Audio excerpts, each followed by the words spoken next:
کہ علم تصوف فرائض کی جملے سے ہے اور اس نے فرض ترک کے مرا ہے، تو اسی لیے یہ گناہ کبیرہ کر کے مرا ہے۔ فتاوی شامیہ مشہور فتاوا است او مبارک در تقسیم علم میگوید که تقسیم علم میکند، میگوید که علم حال کی است، علم باطن کی است، داخل است در تقوا لانه فرض عین على كل مکلف و ترکه حرام. این علم حال کی است.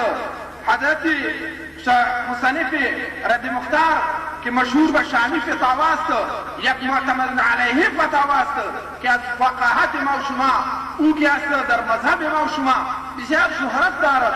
او مبارک می فرماید که علم حال کی است، علم باطن کی است، این داخل است در علم تقوا، در علم فریضه، فرض عین است بس هر مکلف او ترکی او کی است حرام است. رد مختار کے صاحب مصنف فرما رہے ہیں کہ جس نے یعنی یہ جو ہمارا علم ہے، علم حال اس کو کہتے ہیں یا علم تصوف کہتے ہیں، یہ جو ہے یہ داخل ہے تقوا میں، اسی لیے کہ اس کا حاصل کرنا یا اس تک رسائی حاصل کرنا یہ فرض ہے ہر مکلف شخص پر، اور اس کا چھوڑنا، اس کو ترک کرنا جو ہے یہ حرام ہے۔ چنانچہ حضرت نابلوسی رحمت اللہ علیہ نے فرمایا من تعلم الفقہ ولم ينظر في علم الزہد يسود قلبه، کسی که علم ظاهر را حاصل بکند و نظر در علم الزهد و تصوف نکند دل او سیاه می شود، قساوت قلب برای او پیدا می شود. یہی صاحب فرما رہے ہیں کہ جس نے فقہ کی علم حاصل کی اور علم زہد پر نظر اس نے نہیں ڈالا، یعنی اس علم تصوف اس نے نظر نہیں ڈالا، تو اس کا قلب جو ہے یہ کالا ہو جائے گا، سیاہ ہو جائے گا. لازم بسر عالم کی است تقواست و خشیت است. اون مبارک نے فرمایا من لم یخش اللہ فلیس بعالم، کسی که از خدا نمی ترسد او عالم نیست. چرا؟ در قرآن که صفت علماء خدای پاک به این چنین کردگی است انما یخش الله من عباده العلماء، که در کسی خشیت نباشد او عالم نیست. او خشیت که پیدا می شود به واسطه علم تصوف پیدا می شود. اور علماء پہ یا عالم پہ لازم ہے کہ وہ تقوا اور خشیت دونوں اس میں ہو، اسی لیے کہ جس کے دل میں اللہ تبارک و تعالیٰ کا خشیت نہیں ہے تو وہ عالم نہیں ہے. اسی لیے کہ اللہ تبارک و تعالیٰ کا جو علماء کے بارے میں ہے کہ اللہ تبارک و تعالیٰ سے زیادہ ڈرنے والے جو ہے وہ علماء ہیں، تو اس میں یہ صفت نہیں پائی گئی. حضرت غوث الثقلین رحمت اللہ علیہ شیخ عبد القادر جیلانی رحمت اللہ علیہ نے فرمایا ما وصلت الى الله بكثرة الصيام والصدقة ولكن وصلت بالتواضع وسلامة الصدر. ما برای خدا نرسیدیم، این مقامات را خدا به ما ندادگیست با واسطه صدقات یا روزها یا نمازها، لیکن با واسطه چی دادگیست؟ با واسطه تواضع دادگیست و با واسطه سلامتی صدر که سینه خود را برای ذکر خدا خالی کردیم. به این واسطه ما را خدای پاک غوث الثقلین داشتندگی است. غوث الثقلین حضرت شیخ عبد القادر جیلانی رحمۃ اللہ علیہ فرماتے ہیں کہ میرا وصلت میں واصل اللہ نہیں ہوا. کس چیز کی سبب پہ؟ اس چیز کی سبب پہ کہ میں نے زیادہ روزے رکھے ہیں تو میں واصل اللہ ہو گیا ہوں، یا اسی وجہ سے کہ میں نے زیادہ قیام کیا ہے تو میں واصل اللہ ہو گیا ہوں. لیکن میرا جو وصلت اللہ تبارک و تعالیٰ کے ساتھ آیا ہے یہ تواضع اور میری سینے کی سلامتی پر ہے کہ میرا سینہ سلامت ہے اور جو میرا جو ہے تواضع ہے. اور حضرت ابو بکر صدیق رضی اللہ تعالیٰ عنہ نے فرمایا وما فضل ابو بکر على الناس بكثرة الصيام ولكن بشيء وقر في صدره. مارا بهتری دادا نشدگیست بواسطه چنانچه در حدیث معلوم است از حضرت ابو بکر صدیق رضی اللہ عنہ بسیار کم احادیث روایت شدگیست. معلوم این قدر نداشت که کل مثل حضرت عثمان رضی اللہ تعالی عنہ صدقه بکند، لیکن بواسطه که خدای پاک در سینه ما انداختگی است آن چیز. چنانچه نبی علیه السلام می فرماید ما سبب الله شیئا فی صدری الا سببت فی صدر ابابکر. چیزی نیست که الله تبارک و تعالی در سینه ما انداختگی است مگر ما در سینه حضرت ابوبکر صدیق رضی الله تعالی عنہ انداخته ایم. حضرت ابوبکر صدیق رضی اللہ تعالیٰ عنہ کا ارشاد ہے، وہ فرما رہے ہیں کہ میرا فضیلت دوسرے لوگوں پہ یا دوسرے صحابہ کرام سے میرا فضیلت زیادہ نماز پڑھنے پہ یا زیادہ روزے رکھنے پہ نہیں ہے، لیکن اس چیز پر ہے کہ جو حضور صلی اللہ علیہ وسلم کے سینے مبارک سے مجھے ملے اور میرے سینے میں ڈالا گیا ہے، اسی وجہ سے ہے. آپ دیکھ سکتے ہیں کہ حضرت ابوبکر صدیق رضی اللہ عنہ سے بہت تھوڑے سے حدیث روایت کی گئی ہے، لیکن اس کا مرتبہ اور شان اس طرح ہے کہ حضور صلی اللہ علیہ وسلم اس کے بارے میں ارشاد فرما رہا ہے کہ ما صدق اللہ فی صدری شیئا الا سببتہ فی صدر ابی بکر. میرے سینے میں اللہ تبارک و تعالیٰ نے کوئی ایسی چیز نہیں ڈالی جو میں نے حضرت ابوبکر صدیق رضی اللہ عنہ کے سینے میں منتقل نہیں کیا.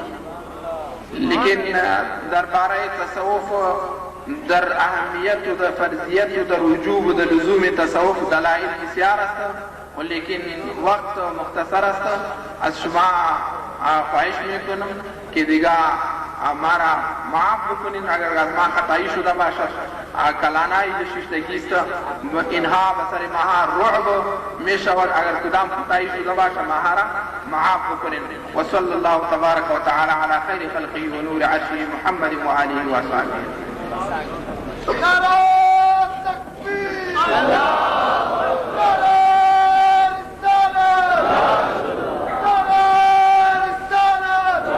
حضرات گرامی، سیدی مرشدی اگلا حضور قبلہ عالم سیدنا مرشدنا اخندزادہ سیف الرحمان صاحب مبارک دامت برکاتہ العالیہ کے شہزادے حضرت شیخ العزیز مولانا محمد حمید جان صاحب دامت برکاتہ العالیہ کا خطاب سماعت فرما رہے تھے.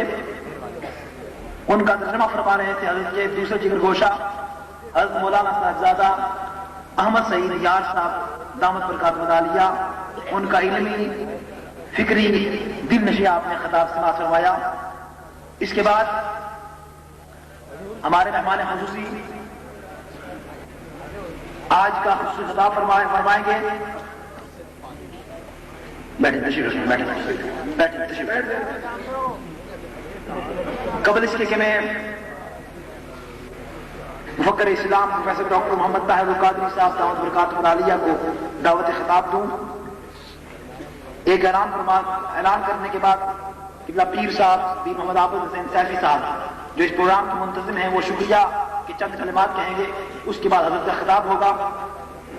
حضرت قبلہ پروفیسر ڈاکٹر محمد طاہر القادری صاحب دامت برکاتہ العالیہ کے ساتھ جو مؤذن تشریف لائے ہیں حضرت صاحبزادہ مسکین فیض الرحمان صاحب درانی مرکزی تحریک منہاج القرآن، پیر طریقت حضرت پیر سید محمد خلیل الرحمان چشتی صاحب مرکزی کوارڈینیٹر آل پاکستان مشائخ رابطہ کونسل، صدر پاکستان عوامی تحریک پنجاب، حضرت صاحبزادہ حسن محی الدین قادری، حضرت صاحبزادہ حسین محی الدین قادری، یہ دونوں صاحبزادگان ہیں حضرت ڈاکٹر پروفیسر طاہر القادری صاحب کے. حضرت صاحبزادہ محمد حسین آزاد الازہری صاحب مرکزی ناظم علماء مشائخ تحریک منہاج القرآن، الحاج محمد سلیم قادری صاحب مرکزی کوارڈینیٹر پاکستان عوامی تحریک، جناب فخر زمان عادل صاحب مرکزی رہنما پاکستان عوامی تحریک. ان تمام حضرات کو ہم خوش آمدید کہتے ہیں. اب جناب پیر طریقت رہبر شریعت مفتی پیر عابد حسین سیفی صاحب محتمم جامعہ جیلانیہ رضویہ حضور قبلہ اخندزادہ صاحب کے خلیفہ مطلق ہیں، آپ تشریف لاتے ہیں اور شکریہ کے چند کلمات کہہ کے ہم اس کے بعد دعوت خطاب دیں گے. قبلہ پروفیسر صاحب. الحمدللہ رب العالمین والصلاة والسلام علی رسول الکریم. اما بعد، میں جتنے بھی الفاظ جمع کروں وہ الفاظ کی وسعت ختم ہو جاتی ہے. جہاں حضرت کی آمد کا شکریہ کی ابتدا حضرت مبارک صاحب عالم اسلام اور روحانی دنیا کی وہ شخصیت ہے کہ جن کا ثانی پوری روئے زمین پر ہے، اور یہ نہیں کہ مشاہدات اور سالکین اور علماء کا اجماع ہے اس بات پر کہ اس وقت حضرت کے 18,000 سے زیادہ علماء کی تعداد ہے اور 102 ممالک کے اندر حلقہ ذکر ہو رہا ہے۔ حال ہی میں ابھی کینیڈا کا ایک واقعہ جو آپ سالکین جو اکثر خلفاء نے دیکھا، مریدین نے دیکھا کہ وہاں ایک ڈاکٹر جو حضرت کا مرید ہوا، پہلے وہ غیر مسلم تھا، توجہ سے مسلمان ہو گیا، اور جب آپ نے توجہ فرمائی اور نفی اثبات تک اس کا سبق پہنچ گیا تو نفی اثبات کی حضرت مبارک نے توجہ فرمائی۔ وہ زبان کا انگریزی، اولن مذہب کا عیسائی، جب وہاں گیا اس کا ماحول وہاں لوگوں نے دیکھا اور اس کے سینے میں ایک درد سی اٹھی، تو وہاں اس وقت الٹراساؤنڈ اور وہاں ڈاکٹروں نے اس کے سینے کی جو تصویر لی وہ ساری اس وقت وہاں کے ڈاکٹروں کا بورڈ بیٹھ گیا کہ یہ نہ تو اس کا آپریشن ہوا ہے، بغیر آپریشن سے ایسا کون بندہ ہے جس کے اندر لا الہ الا اللہ محمد رسول اللہ تکبیر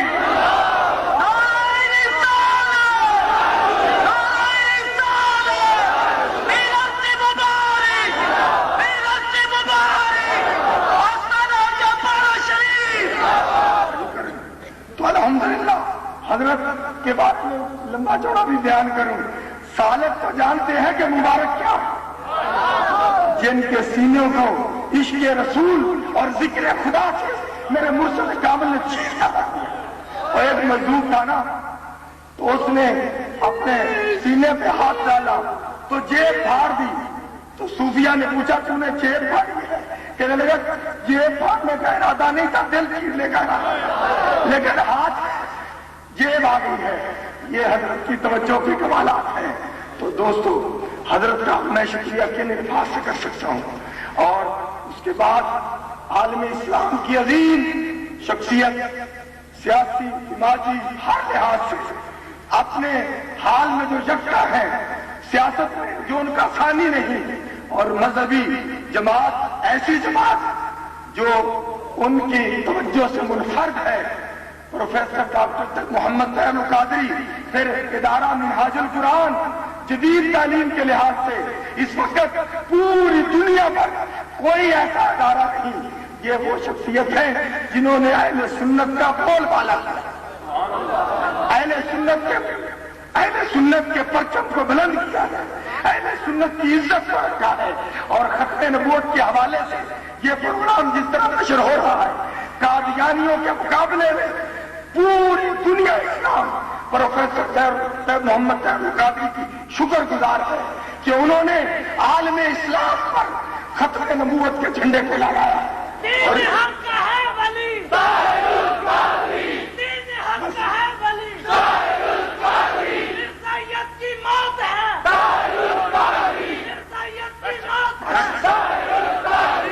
تو انشاءاللہ ختم نبوت کے مسئلے میں رسول اللہ صلی اللہ علیہ وسلم خود توجہ فرمائیں گے۔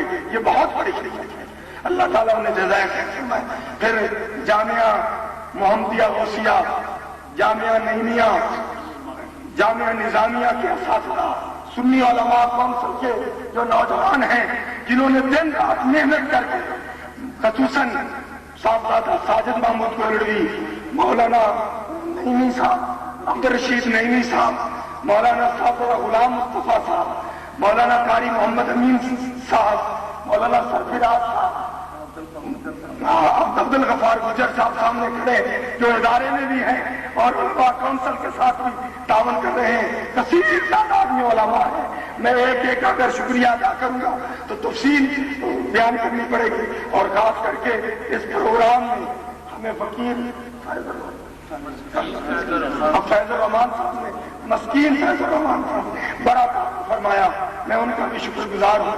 اور اصل میں وقت کی قلت کی وجہ سے ہم نے طلباء اس دفعہ جو یہ فارغ ہوئے ہیں ان طلباء کی دستار بندی کرنی تھی، لیکن ڈاکٹر صاحب کی وجہ سے اس دفعہ 12 بچیاں جنہوں نے حفظ قرآن کریم کیا ہے، اور تقریباً 13-14 بچے ہیں جنہوں نے حفظ کیا ہے، اور 9-10 کے قریب علماء ہیں جنہوں نے کتابیں پڑھی ہیں تو ان کی صرف دعائیں ہم لیں گے کیونکہ وقت کی قلت کی وجہ سے. پھر بعد میں ہمارے عظیم حسن اور بہت بڑے مجاہد جنہوں نے جوڑ ایجنسی اور صوفی محمد جیسے دین کو لگام ڈالی ہے، حضرت علامہ ضیاء اللہ صاحب، وہ ضیاء اللہ وہ مناظر اسلام ہے کہ آج تک جنہوں نے اس علاقے میں نجف کی دیواروں کو لرزا دے دیا ہے. اور مولانا ضیاء اللہ جو میرے حضرت فرماتے ہیں کہ ہمارے سیفیوں میں شعر ہے، یہ سنیوں کے شعر ہے. اور ان کے ساتھ حضرت امین اللہ صاحب، حضرت کے خطاب کے بعد کیونکہ حضرت کی مصروفیت ہے تو حضرت مناظر اسلام مولانا ضیاء اللہ صاحب کا خطاب ہوگا. اور میں دوستوں کے خاص کر کے یہ صاحبزادہ علی رضا صاحب جو سنی علماء کونسل کے سنی جہاد کونسل کے مرکزی امیر ہے، اور پھر ادارہ منہاج القرآن کی طرف سے بھی علماء رکن ہے، اور بڑی خصوصیات ہیں. ڈاکٹر فضل منیر غوری صاحب ہیں، اور حضرت میاں پیر طریقت میاں محمد سیفی حضرت، خاص کر کے وہ شخصیت جو حضرت کے ساتھ جن کی وجہ سے یہ ساری کامیابی ہے. یہ قوم افریدی کا اس علاقے کا شہنشاہ سردار سلطان محمد صاحب، یہ ان کا میں بہت شکر گزار ہوں کہ سلطان محمد صاحب کی کوششوں سے مبارک تشریف لائے، اور شاہ صاحب کی کوششوں سے پھر حضرت کے عظیم مرتبہ خلیفہ میاں محمد سیفی دامت برکاتہ العالیہ، شہزاد مجددی سرار کے شہزاد جان صاحب جان کے نام لیے جا چکے ہیں، علامہ تغیری صاحب، شہزاد مجددی صاحب، غلام سمدانی صاحب، بہت سارے لوگ ہیں جن کا نام نہ لے سکوں تو وہ معذرت کرتا ہوں. وما علینا الا البلاغ. حضرات گرامی، ان کے صدقے مجھے 5 منٹ کیا مسئلہ ہے؟ بیٹھ آپ تشریف رکھیں. بات ہمارے پاس وقت نہیں آج بات تشریف رکھیں. حضرات گرامی، آج کے اس عظیم الشان اجتماع میں خصوصی خطاب فرمانے کے لیے اب میں دعوت خطاب دیتا ہوں حضرت علامہ مفکر اسلام قائد انقلاب پروفیسر ڈاکٹر محمد طاہر القادری صاحب، سرپرست بانی تحریک منہاج القرآن، چیئرمین پاکستان عوامی تحریک. آپ تشریف لائیں اور اپنے خطاب ذیشان سے عاشقان رسول کے قلوب کو منور فرمائیں. ان کے آمد سے قبل خطاب بھائی کریں گے نعرہ تکبیر، نعرہ رسالت، نعرہ رسالت، نعرہ رسالت، نعرہ تحقیق. 7 سالہ جشن ختم نبوت، 7 سالہ جشن ختم نبوت. پیر عرشی مبارک، پیر عرشی مبارک، پیر عرشی مبارک، پیر عرشی مبارک. پروفیسر ڈاکٹر محمد طاہر القادری صاحب، پروفیسر ڈاکٹر محمد طاہر القادری صاحب، پروفیسر ڈاکٹر محمد طاہر القادری صاحب.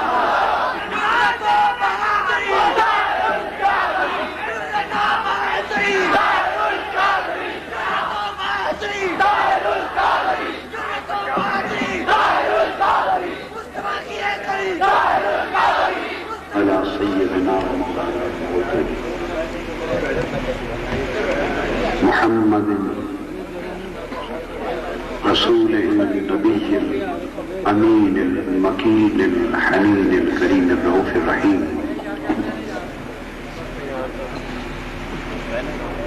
أما بعد،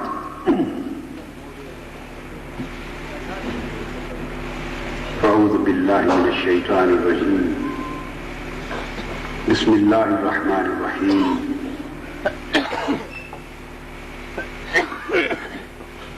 ما كان محمد أبا أحد من رجالكم ولكن رسول الله وخاتم النبيين وكان الله بكل شيء عليما. صدق الله مولانا العظيم. صدر مجلس محترم المقام پیر طریقت حضرت پیر ارچی مبارک اخنزادہ صاحب دامت برکاتکم، معزز مشائخ اعظام، خلفاء و علماء کرام، صاحبزادگان گرامی، خواتین و حضرات اور عزیزان محترم، اللہ رب العزت کا شکر ہے جس کی توفیق سے ہم اس بابرکت اور باسعادت اجتماع میں حاضر ہیں جو ختم نبوت محمدی صلی اللہ علیہ وآلہ وسلم عنوان سے معنون ہے، اور میں شکریہ ادا کرتا ہوں اور مبارکباد دیتا ہوں محترم المقام حضرت علامہ مفتی پیر عابد حسین سیفی صاحب کا، جنہوں نے یہ اہتمام کیا اور آپ کی مجلس میں آنے کا مجھے موقع ملا، اور بہت طویل عرصے کے بعد محترم پیر ارچی مبارک صاحب سے ملاقات کا کئی سالوں کے بعد موقع ملا۔ بڑی مدت ہوئی، آپ علیل تھے، غالباً آپریشن ہوا تھا، ہاسپٹل میں داخل تھے۔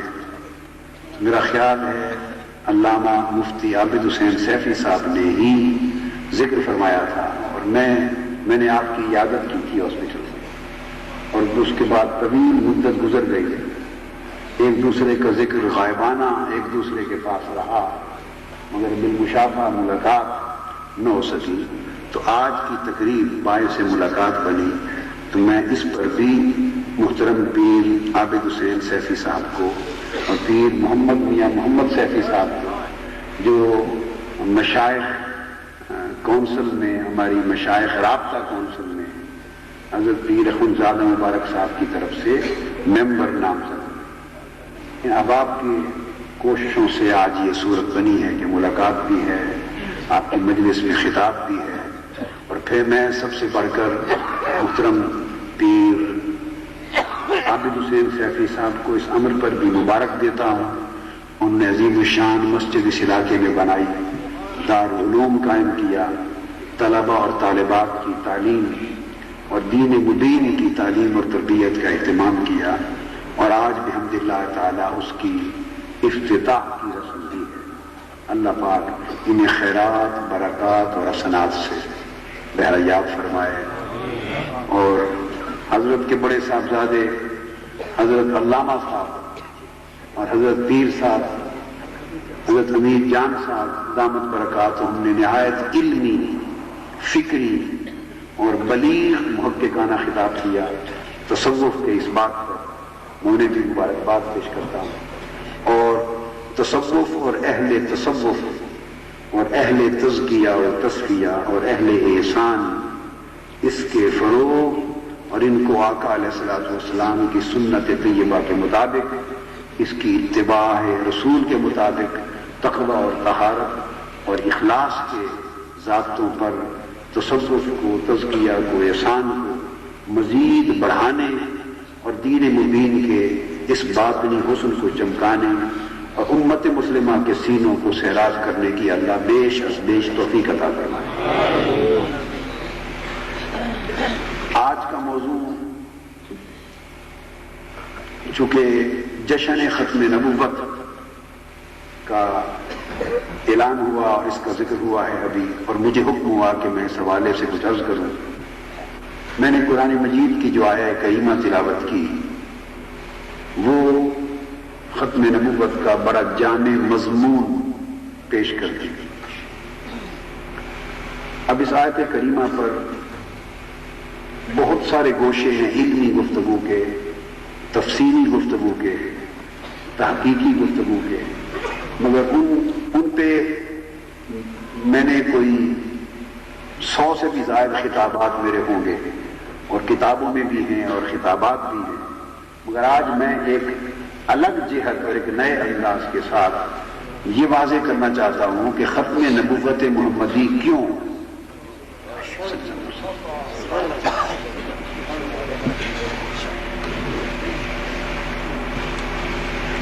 اختتام پر تھوڑی بات، پھر تصوف جو علم حال ہے اس کی بھی کر دیں گے اپنی نبوت محمدی صلی اللہ علیہ وسلم کیوں؟ اس موضوع کو مختلف جہات سے دیکھا اور سمجھا جا سکتا ہے اور سمجھنا چاہیے۔ اولا اللہ تبارک و تعالی نے جتنے انبیاء اور رسول اس دنیا میں بھیجے تھے، یہ پہلی جہت اور پہلا سبب عرض کر رہا ہوں، جتنے انبیاء اور رسول اعظام اس دنیا میں آئے وہ ایک مخصوص زمانے کے لیے آئے، اور پھر ان کی بعثت ایک مخصوص علاقے کے لیے ہوتی تھی، ایک مخصوص قوم کی طرف ہوتی تھی۔ قرآن مجید کی 20 آیات کریمہ اس امر پر شاہد آ گئی۔ جب وہ زمانہ گزر جاتا اور اس پیغمبر کی وفات ہو جاتی تو اللہ کے اس پیغام کو انسانیت تک آگے پہنچانے کے لیے نئے پیغمبر کی بعثت ہوتی، ان کے بعد نئے زمانے میں اور پیغمبر آتے۔ ایسا بھی ہوتا کہ ایک قریہ خطہ قوم میں ایک پیغمبر مبعوث ہوا اور اسی زمانے میں کسی دوسرے علاقے میں دوسرے پیغمبر کی بعثت ہوئی۔ موسیٰ علیہ السلام کے زمانے میں شعیب علیہ السلام بھی تھے، ابراہیم علیہ السلام تھے، پھر لوط علیہ السلام تھے، پھر ہود علیہ السلام تھے، اسی طرح پھر صالح علیہ السلام تھے، یحییٰ علیہ السلام تھے تو عیسیٰ علیہ السلام تھے، اسماعیل علیہ السلام تھے تو اسحاق علیہ السلام تھے۔ تو ایک زمانے میں یعقوب علیہ السلام تھے تو ان کے صاحبزادے حضرت یوسف علیہ السلام تھے۔ آپ نے دیکھا تو مختلف علاقوں میں، قوموں میں اور ملکوں میں ایک ہی وقت میں کئی پیغمبر آتے ہیں۔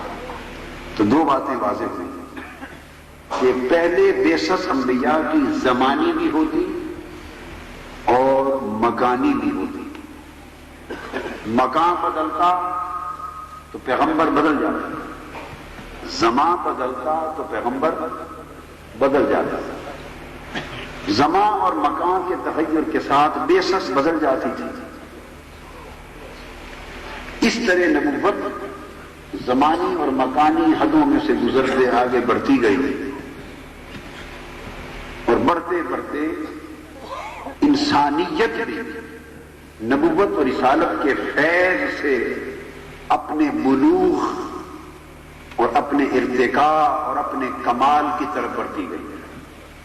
انسان کا علم، انسان کا فکر، انسان کا اخلاق، انسان کا عقیدہ وہ بھی پستی سے بلندی کی طرف بڑھتا گیا، اور انسانیت اپنی پستی سے عروج اور بلندی کی طرف، معراج کی طرف بڑھتی گئی۔ تو نبوت بھی حرکت پذیر رہی اور آگے بڑھتی گئی۔ ایک وقت آیا جو انسانیت اپنی حد بلوغ کو پہنچی، انسانیت اپنی حد کمال کو پہنچی، انسانیت اپنے نقطہ ارتقاء کے بعد اپنے نقطہ کمال کو پہنچی، تو نبوت کا دائرہ زمان اور مکان کے اعتبار سے وسیع سے وسیع تر ہوتا چلا گیا۔ پھر انسانیت کی سوچ عالمگیر ہو گئی، انسانیت کا فکر عالمگیر ہو گیا۔ جب وہ مقام تاریخ انسانی میں آ پہنچا تو رب کائنات نے نبوت کو بھی زمان اور مکان کی حدوں سے نکال دیا۔ انسانیت جب عالمگیریت کی حدوں کو چھونے لگی تو حکم ہوا کہ اب نبوت بھی عالمگیر کر دی جائے۔ تاجدار کائنات کی بعثت ہوئی اور بعثت مصطفیٰ کے وقت نبوت زمان کی حدوں سے بھی خارج ہو گئی اور زمان کی حدوں سے بھی خارج ہو گئی۔ زمانے نبوت محمدی کے تابع کر دیے گئے، مکان نبوت محمدی کے تابع کر دیا گیا، وقت رسالت محمدی کے تابع کر دیا گیا، اور عرش کے فرش تک کائنات کی ساری وسعتیں نبوت محمدی کے تابع کر دی گئیں۔ پھر جب آقا دو جہاں کی بعثت ہوئی تو فرش بھی نبوت محمدی کے تابع تھا، اور عرش بھی نبوت محمدی کے تابع تھا، زمان بھی نبوت محمدی کے دامن میں تھا، مکان بھی نبوت محمدی کے دامن میں تھا، وقت بھی مصطفیٰ کے دامن میں تھا، ابتدائے وقت بھی مصطفیٰ کے دامن میں تھی، انتہا بھی مصطفیٰ کے دامن میں تھی، حتیٰ کہ صورتحال یہ ہوئی کہ ایک وقت آئے گا جب وقت بھی ختم ہو جائے گا، ایک وقت آئے گا جب زمان ختم ہو جائیں گے، ایک وقت آئے گا جب مکان ختم ہو جائیں گے، جب دنیا ختم ہو جائے گی، زمانے ختم ہو جائیں گے، مگر نبوت اور رسالت محمدی کا فیض جو کا تو رہے گا، زمان و مکان کی اکائیاں ختم ہو جائیں گی، وقت کی پہنائیاں ختم ہو جائیں گی، زمین و آسمان کی کائنات ختم ہو جائے گی، مگر نبوت اور رسالت محمدی کا فیض، توسل و شفاعت محمدی کا فیض، توجہ محمدی کا فیض، تصرف محمدی کا فیض جو کا تو رہے گا۔ ارے لوگوں، دنیا ختم ہو جائے گی، پھر عالم محشر برپا ہوگا، عالم محشر برپا ہوگا۔ وہ لوگ جنہوں نے مقام مصطفیٰ کو نہیں سمجھا، جنہوں نے رفعت محمدی کو نہیں سمجھا، جنہوں نے عظمت محمدی کو نہیں سمجھا، سمجھ لیں کہ کائنات ختم ہوگی، محشر برپا ہوگا۔ رب کی عزت کی قسم، محشر بھی رسالت محمدی کے دامن میں۔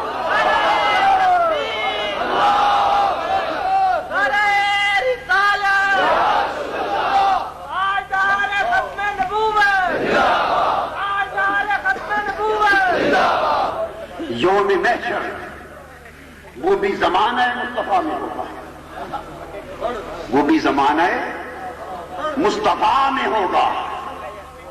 سب زمانے ختم ہوں گے، ایک زمانہ مصطفیٰ ختم نہ ہوگا، سب دور ختم ہوں گے پر دور مصطفیٰ ختم نہ ہوگا۔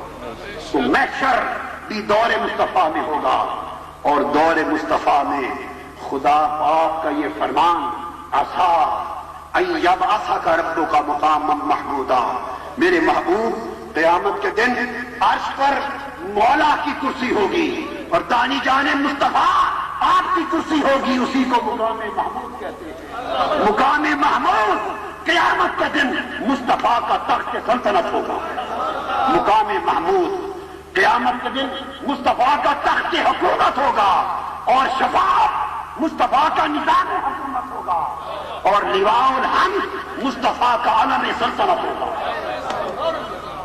حضور کا عالم سلطنت ہوگا، شفاعت حضور کا نظام حکومت ہوگا۔ اور آقا علیہ السلام نے فرمایا الکرامت والمفاتیح یومئذ بیدی، ساری بزرگیاں اور چابیاں اس دن میرے ہاتھ میں، ولواء الحمد یومئذ بیدی فآدم و سوا ما سوا تحت اللواء یومئذ بیدی۔ قیامت کے دن جنگا میرا ہوگا، باقی سب چنڈے سرنگو ہو جائیں گے، سلطنت میری ہوگی، سب سلطنت کے تک الٹ دیا جائیں گے، اور میری شفاعت کا سکہ ہوگا۔ شفاعت کبریٰ کے لیے سب دروازے بند کر دیے جائیں گے، حضرت آدم سے لے کر حضرت عیسیٰ تک اور آقا تک ساری امتیں در مصطفیٰ کو کھٹکھٹائیں گی۔ آج یہ سمجھنے والے کہ صرف خدا سے مانگو اور غیر از خدا مصطفیٰ سے مانگنا شرک ہے، مصطفیٰ سے مانگنے کو شرک سمجھنے والے اور در مصطفیٰ پر توسل کی خیرات کے لیے جانے کو شرک سمجھنے والے، ارے آج تو خدا نظر نہیں آتا، آج تو خدا نظر نہیں آتا، اور دن دیکھے مصطفیٰ سے مانگنا شرک کہتے ہو۔ قیامت کے دن تو خدا سامنے ہوگا، سامنے ہوگا، جلوہ فروز ہوگا، تخت پر ہوگا، ادھر مومن خدا کو تکتے ہوگے، خدا کے ہوتے ہوئے مصطفیٰ پر خیال در مصطفیٰ پر، اور کہیں گے یا رسول اللہ آج شفاعت کے لیے آپ کی بات، اور رب نہیں فرمائے گا سامنے میں بیٹھا ہوں، میرے محبوب کے پاس شفاعت کی بھیک کیوں مانگتے ہیں؟ یہ شرک ہے۔ ارے جو قیامت کے دن شرک نہیں وہ آج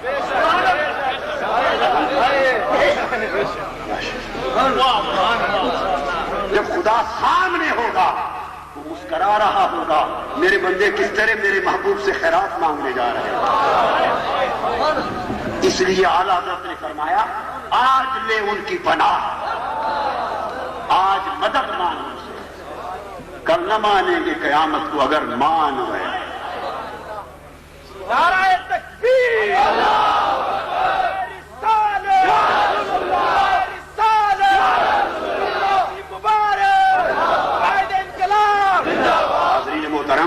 آواز اونچی کر لے آواز۔ تو پہلا سبب خلاصتاً واضح ہوا کہ جس پیغمبر کی سلطنت کا جھنڈا قیامت کے دن بھی سرنگوں نہیں ہونا، اس کے جس پیغمبر کا دروازہ شفاعت تنہا کھلا رہنا ہے، باقی پیغمبروں کے دروازے شفاعت کبریٰ کے لیے سبو الی خیری کی آواز دے رہے ہوں گے۔ ارے اس پیغمبر کے ہوتے ہوئے کسی اور کی کیا مجال کے کچھ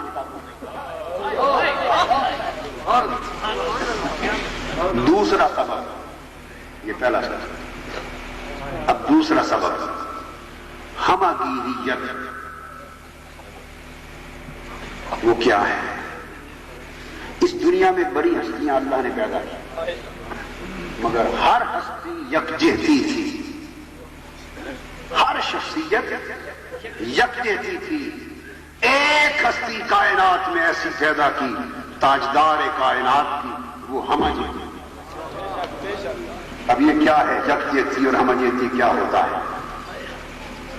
نیپولین، سکندر اعظم، ہٹلر نامور لوگ ہیں تاریخ میں، مگر آپ جانتے ہیں کہ وہ نامور کیا ہے؟ فاتح ہیں۔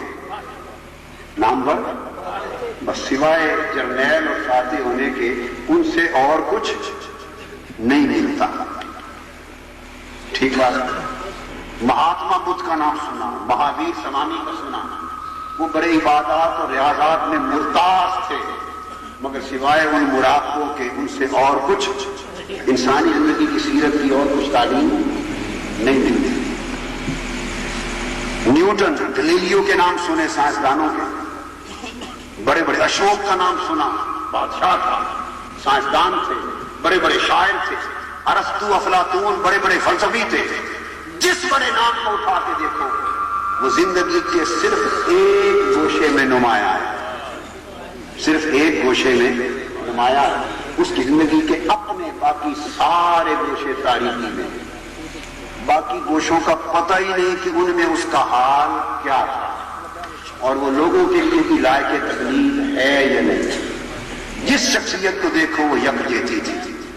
جب تاجدار کا پھر نتیجہ کیا ہوا کہ ان شخصیتوں کو ماننے والے انہیں جب اپنی زندگی کے لیے کسی دوسرے فن میں، جیسے آپ ایک استاد صرف اور نحو کا فن کا ماہر ہے، اسے منطق میں اتنا ماہر ہے تو صرف و نحو کسی اور کے پاس پڑھتے ہیں، منطق کے لیے کوئی اور استاد تلاش کرتے ہیں، اور جو منطق اور فلسفہ پڑھانے والے ہیں وہ فقہ اور اصول فقہ میں ماہر اتنا نہیں، تو منطق فلسفہ ادھر پڑھ کے آتے ہیں، فقہ اصول فقہ کے لیے کسی اور کے پیچھے جاتے ہیں۔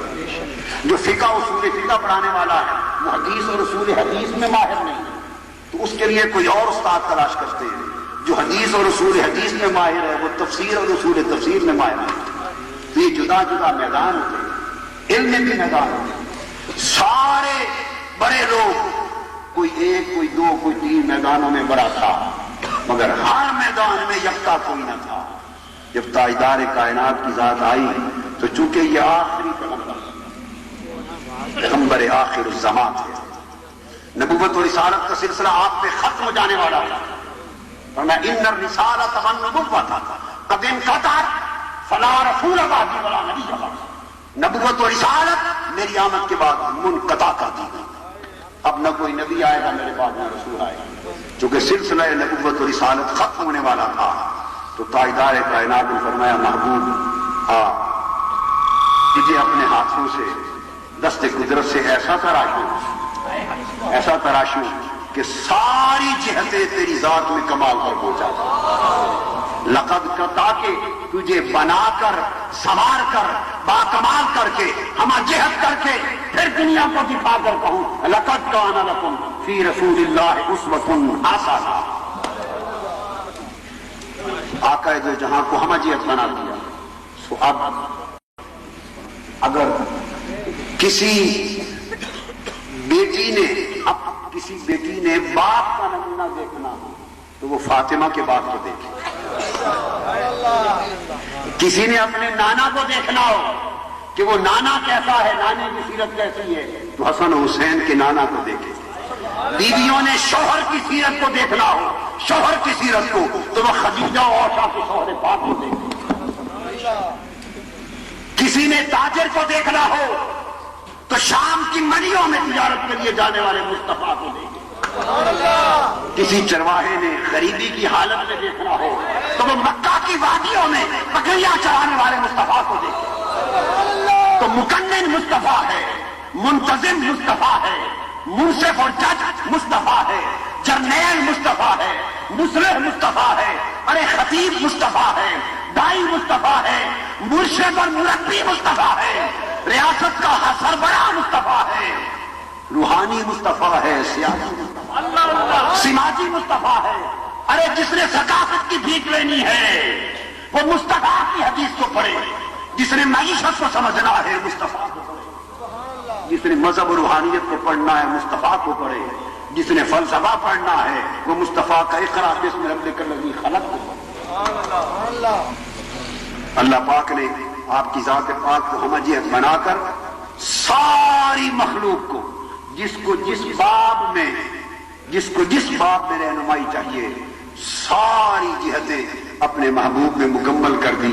تو فرمایا اب جس طرح آپ کو دیکھیے گوشت اگر چاہیے تو گوشت کی دکان پر جاتے ہیں اور گوشت والے قصاب کی دکان پر جا کے پوچھیں میں ذرا انڈے بھی دے دیں. وہ کہے کبھی میں تو گوشت بیچتا ہوں انڈے تو نہیں بیچتا. انڈوں والی دکان پہ چلے جائیں اور لے کے اس کے بعد اس کو کہہ دیں میں ذرا میری موٹر بھی ٹھیک کر دیں. وہ کہے گا میں تو گنڈے بیچنے والا ہوں بابا میں مکینک نہیں ہوں. مکینک کے پاس چلے جائیں اور جا کے ٹھیک کروا کے ساتھ کہیں ذرا میری عین کو نگاہ بھی ذرا ٹیسٹ کر دیں میری آنکھیں کمزور ہو گئی. وہ کہے گا نہیں میں آپٹیشین نہیں ہوں. آپٹیشین کے پاس جائیں تو اس کے بعد جا کے کہیں کہ میرا دل میں درد ہے ذرا اس کو بھی چیک کر دیں. وہ کہ نہیں میں ہارٹ اسپیشلسٹ نہیں ہوں.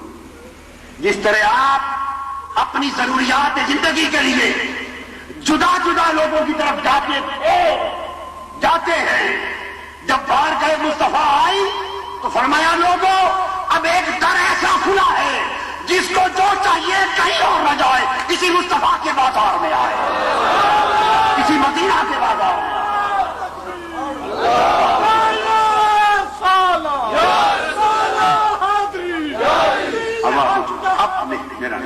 اب بھائی حضور کی ذکر چھڑ گیا، خبردار کوئی میرے نام کا نعرہ مت لگا ہے. اب آقا کا ذکر ہے، بس آقا کا نعرہ ہوگا. اب مدینہ پاک کا نعرہ ہوگا. اب گنبد خضرا کی بات ہوگی. تو میں یہ عرض کر رہا تھا فرمایا سب بازار بند کر دیے گئے، سب دکانیں بند، سب مرکز بند، سب ہیڈ کوارٹر بند. اب در مصطفیٰ کھل گیا ہے. قیامت تک جس کو جسم کی اصلاح چاہیے وہ بھی طبیب کے پاس آئے، وہ طبیب مصطفیٰ ہے. جس کو روح کی اصلاح چاہیے وہ بھی یہاں آئے. جس کو عقل کی اصلاح چاہیے وہ بھی در مصطفیٰ پہ آئے. جس کو نفس کی اصلاح چاہیے وہ بھی در مصطفیٰ پہ آئے. جس نے قلب کی اصلاح چاہیے وہ بھی در مصطفیٰ پہ آئے. جسے روح کی ترقی چاہیے وہ بھی در مصطفیٰ پہ آئے. جو روح کے بعد خفی کی ترقی چاہے در مصطفیٰ پہ آئے. جو سر کی ترقی چاہے در مصطفیٰ پہ آئے. جو سر و سر چاہے در مصطفیٰ پہ آئے.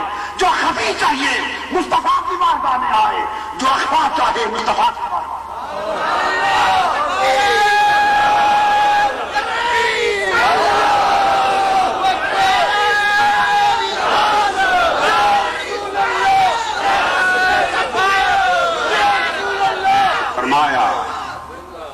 فرمایا جب سارے مریضوں کا علاج اس ایک شفا خانے میں آ گیا اب کسی اور کی ضرورت بند ہو گئی.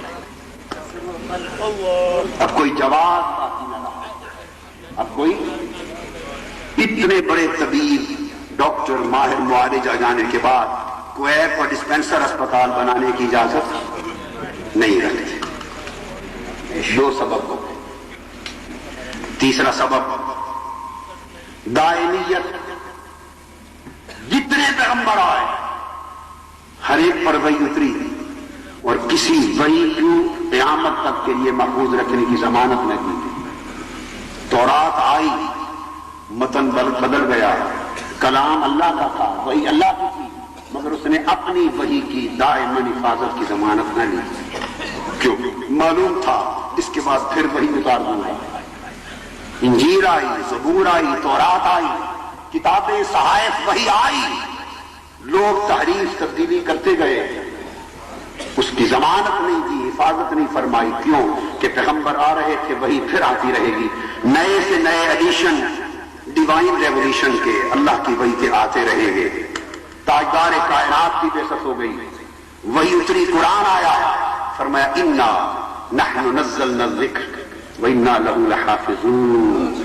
اب جو قرآن آ گیا ہے، اب قیامت تک اس میں کوئی رد و بدل نہیں کر سکتا، سبحان اللہ، رد و بدل نہیں کر سکتا۔ کیوں؟ اس لیے، اور پھر یہ تو قرآن تھا، اس لیے کہ اب اس کے بعد کوئی اور کتاب نہیں آئے گی، تو قیامت تک اسی کتاب کو چلنا ہے، تو حضور کی کتاب بھی دائمی ہو گئی۔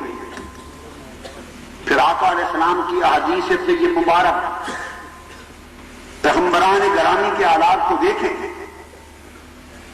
ان کے حالات یا کسی بھی مذہب کے بانی کے حالات کی تفصیلی سمان حیات اور زندگی کی جزئیات نہیں تھی۔ مدینہ پاک میں آ جائیں، 1400 برس بیت گئے، آپ کا جی چاہا کہ معلوم کروں میرا مصطفیٰ لیٹتے کیسے تھے، تو حدیث کا ورق کھل گیا، پڑھو اس طرح لیٹتے۔ چاہا مصطفیٰ کنگھی کیسے کرتے تھے، حدیث کا ورق کھل گیا، یوں کرتے تھے۔ مصطفیٰ مصافحہ کیسے کرتے، مسکراتے کیسے، اٹھتے کیسے، بیٹھتے کیسے، چلتے کیسے، کھاتے کیسے، پیتے کیسے، آرام کیسا تھا، دوستوں میں مجلس کیسی تھی۔ ارے آپ کے شمائل سے بات کھل گئے، رات کی خلوتیں بھی منظر عام پہ آ گئی، دن کی جلوتیں بھی منظر عام پہ آ گئی، سفر کی تفصیلات بھی آ گئی، حضر کی تفصیلات بھی آ گئی۔ تو یہ تفصیلات، حالات تو اوروں کے بھی تھے، مگر کسی کے محفوظ نہ کیے گئے۔ قیامت تک آقا کی حیات طیبہ کا لمحہ لمحہ محفوظ ہو گیا، اور روایتاً محفوظ ہو گیا، اور اسناداً محفوظ ہو گیا، اور تحقیقاً محفوظ ہو گیا۔ کیوں؟ کہ اب اس سیرت کے بعد کوئی پیغمبرانہ سیرت آنے والی نہ تھی۔ قرآن کی دائمیت اور آقا علیہ السلام کے احوال حیات کی حفاظت اور اس کی دائمیت اس بات کو بتا رہا ہے کہ اس کے بعد اب کوئی نہ کتاب ہوگی نہ کسی کی حدیث ہوگی، دائمیت آ گئی۔ حاضرین محترم، اس کے بعد پھر تمامیت ہے۔ تمامیت کا عالم کہ رب کائنات میں وہ ساری خوبیاں عطا کی آقا علیہ السلام کی بارگاہ، حضور کی ہستی میں، حضور کی ذات پاک میں جمع کی، اور جمع کر کے آپ کی نبوت کو اس کمال پر پہنچایا، اور آپ کی رسالت کو اس کمال پر پہنچایا، اور کمال رسالت کو بھی وہ کمال عطا کیا کہ جس کا کوئی تصور نہ کرتا تھا۔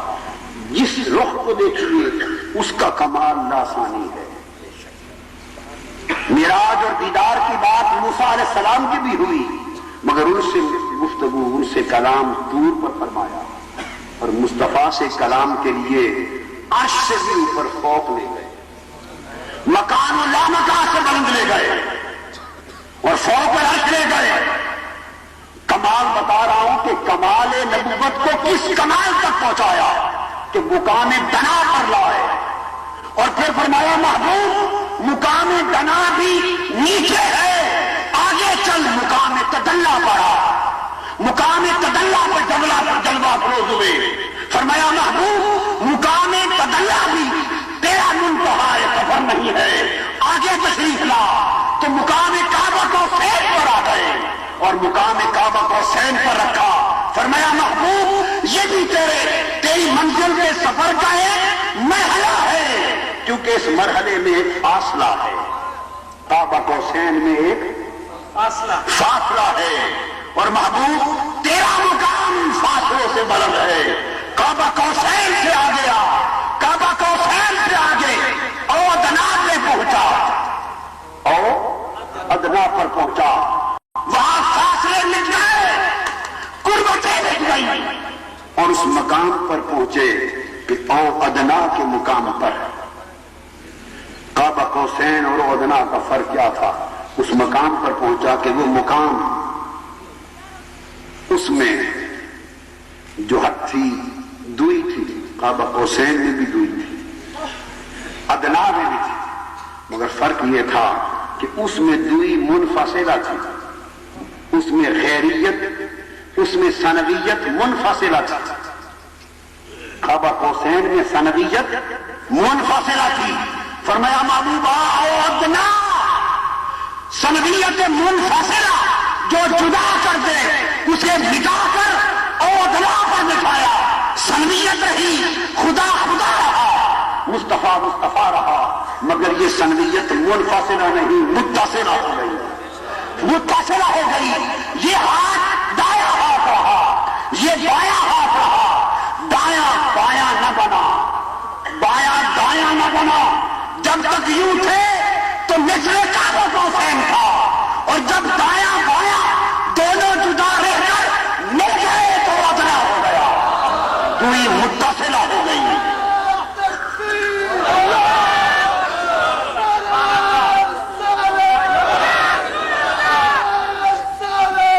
اور فرمایا محبوب او ادنا پر تیرے کمال کو اس کمال تک پہنچایا ہے کہ اب جو کوئی مصطفیٰ کو خدا کہے، جو مصطفیٰ کو خدا کہے وہ مشرک ہے، مگر جو مصطفیٰ کو خدا سے جدا کرے وہ کافر، جو مصطفیٰ کو خدا کہے وہ مشرک ہے، اسی طرح جو مصطفیٰ کو خدا سے جدا کرے وہ کافر ہے۔ کسی عاشق نے کیا خوب کہا، ایک ہے جیڑا ایک کو ڈو کر جانے کافر تے مشرک ہے۔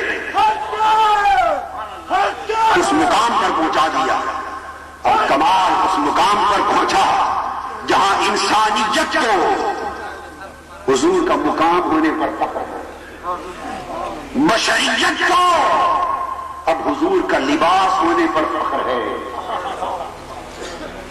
بشریت کو حضور کا لباس ہونے پر فخر ہے، ارے نبوت کو حضور کا منصب ہونے پر فخر ہے، رسالت کو حضور کی فضیلت ہونے پر فخر ہے، اور ہیں تو عبد مگر ابدیت کو مصطفیٰ کا زینت ہونے پر فخر ہے، ہیں محبوب مگر محبوبیت کو مصطفیٰ کی شان ہونے پر فخر ہے، شان ہونے پر فخر ہے، اور عالم یہ ہے اس مقام کمال تک پہنچایا کہ مصطفیٰ کو دیکھو تو وہ رب کی طرف سائل ہے، مصطفیٰ کو دیکھو تو وہ رب کی طرف سائل ہے، ادھر خدا کو دیکھو تو مصطفیٰ کی طرف مائل ہے، یہ ادھر سائل ہے وہ ادھر مائل ہے، جائیں تو جائیں کہاں؟ ارے مصطفیٰ خدا میں تفریقہ کرنے والوں، تفریقہ مٹ چکا، مقام جمع آ چکا، اور مقام جمع نیچے رہ گیا، جمع الجمع کی انتہا ہو گئی، جمع الجمع کی انتہا ہو گئی، تو جمع الجمع کے مقام پر تفریقہ کی کیا مل جائے؟ اس لیے فرمایا الم نشرح لک صدرک ووضعنا عنک وزرک، وہ جو مقام تفرقہ کا بوجھ ہوتا ہے جمع الجمع کا فیض دے کر مصطفیٰ وہ بوجھ اتار دیا، اب جو لذت تمہیں کعبہ قوسین میں میری غربت کی گود میں ملی تھی تو مکہ کی گلیوں میں چل، یہ بھی کعبہ قوسین رہے گا، تو مدینہ کی وادیوں میں چل، یہ تیرا اور بنا دے گا، یہاں فاصلے مٹا دیا، تو آقا کو اس مقام پر پہنچا دیا۔ تو یہ جو ظہور تام تھا، جب تمام کمالات تمامیت کو پہنچ گئے، اس کے بعد پھر کسی اور ظہور کی گنجائش نہ رہی۔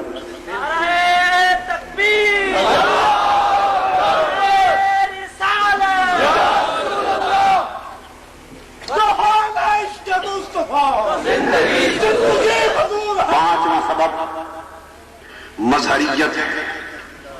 پانچواں سبب مظہریت ہے.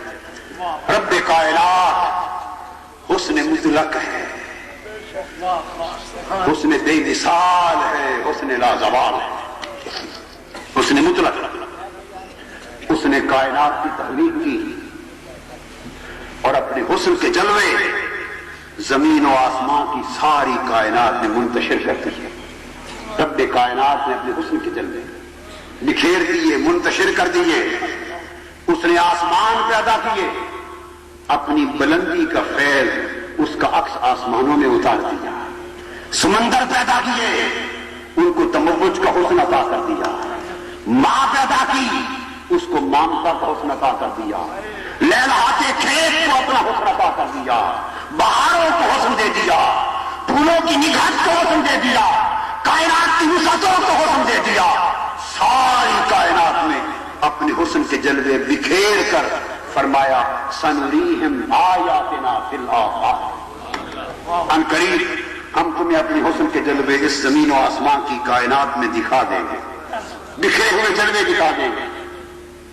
جب حسن الوہیت اور حسن ربوبیت ساری کائنات میں منعکس ہو گیا تو اس رب کائنات نے پھر چاہا ظہور کے باب میں چاہا کہ اب کوئی پیکر ایسا بھی پیدا کروں کہ یہ سارے منتشر جلوے اس ایک پیکر اور وجود میں مجتمع ہو جائے. مجتمع کر دو ساری کائنات میں جو حسن بکھیرا تھا. الحمدللہ رب العالمین فرما کر اس بکھرے ہوئے حسن کو سمیٹا، انسان بنا دیا. انسان بنا دیا. جب انسان کا ایک وجود بنا دیا تو اس وجود میں زمین بھی رکھ دی، اس انسان میں آسمان بھی رکھ دی، اس انسان میں جمادات بھی رکھ دیے، اس انسان میں نباتات بھی رکھ دیے، اس انسان میں حیوانات کی حقیقت بھی رکھ دی، اس انسان میں ملائکہ کی حقیقت بھی رکھ دی. وہ انسان جو اس عالم بشریت، عالم مادیت اور عالم ناسوت میں پیدا ہوا، اس ناسوتی انسان کے اندر ملکوت بھی رکھ دیا، اس ناسوتی انسان کے اندر جبروت بھی رکھ دیا، اس ناسوتی انسان کے اندر جبروت کے بعد لاہوت بھی رکھ دیا، اس ناسوتے انسان کے اندر ہاہوت بھی رکھ دیا، اور اسے مکانی بھی بنا دیا، لا مکانی بھی بنا دیا. اس میں عالم خلق کے چلنے بھی دے دیے اور عالم امر کی بہاریں بھی دے دی. انسان میں ناسوت سے ہاہوت تک جب سارے عالم رکھ دیے تو فرمایا سنریہم آیاتنا فی الآفاق وفی انفسہم. اگر تیرے جلوے بکھرے ہوئے دیکھنا چاہتے ہو تو کائنات کی وسعتوں کو دیکھ لو، اور میرے جلوے یکجا ایک وجود میں دیکھنا چاہتے ہو تو حضرت انسان کو دیکھو. اور انسان بنا کے فرمایا الانسان سری، یہ انسان دیکھا، یہ میرا راز، یہ میرا راز ہے. من عرف نفسہ فقد عرف ربہ. جس نے اپنے آپ کو پہچان لیا اس نے رب کو پہچانا. انسان میں ساری کائنات کے بکھرے ہوئے حسن سے جلوے آ گئے، مگر کسی انسان میں حسن کا یہ پیکر نمایاں، کسی میں حسن کا یہ گوشہ نمایاں، کسی میں علم نمایاں، کسی میں فقر نمایاں، کسی میں زہد نمایاں، کسی میں عبادت نمایاں، کسی میں معرفت نمایاں، کسی میں صبر نمایاں، کسی میں شکر نمایاں، کسی میں توکل نمایاں، کسی میں تسلیم، کسی میں رضا. جدا جدا مرحلے حیات کو عطا کر دیے. کسی کو مادیت کا حسن، کسی کو روحانیت کا حسن، کسی کو جسمانی طاقت، کسی کو فکری سخاوت. یہ سارے جلوے انسان میں پھر حسن جدا جدا کر دیے. رب کائنات نے پھر فرمایا ظہور کے باب میں تیسرا ارادہ فرمایا اب کوئی ایسا وجود بھی پیدا کروں جس میں ساری کائنات انسانی کے حسن، کائنات انسانی میں جو حسن، جو کمال، جو دائرہ نبوت کی تکمیل ہو گئی. ابتدا ایک نقطے سے ہوئی تھی. وہ نقطہ کیا تھا؟ امر کن. نقطہ کیا تھا؟ امر کن. انما امرہ اذا اراد شیئا یقول لہ کن فیکون. کن سے پہلے کچھ نہ تھا، فقط خدا تھا، باقی سب عدم تھا، کچھ نہ تھا. اس نے عدم کو وجود دینے کا ارادہ کیا. جب ارادہ کیا تو اس کا پہلا کلام کن صادر ہوا، اور نقش اول اس کے فیض کا مخلوق میں کن سے وجود میں آیا. تو کن کیا تھا؟ ابتدا کن سے ہوئی، یاد رکھ لے، بری ابتدا کن سے ہوئی. نقطہ آغاز کن تھا، اور کن کیا تھا؟ کن دو حرفوں کا مجموعہ تھا. دو حرفوں کا مجموعہ تھا، ایک کاف اور ایک نون. کاف کلام الہی کا استعارہ تھا.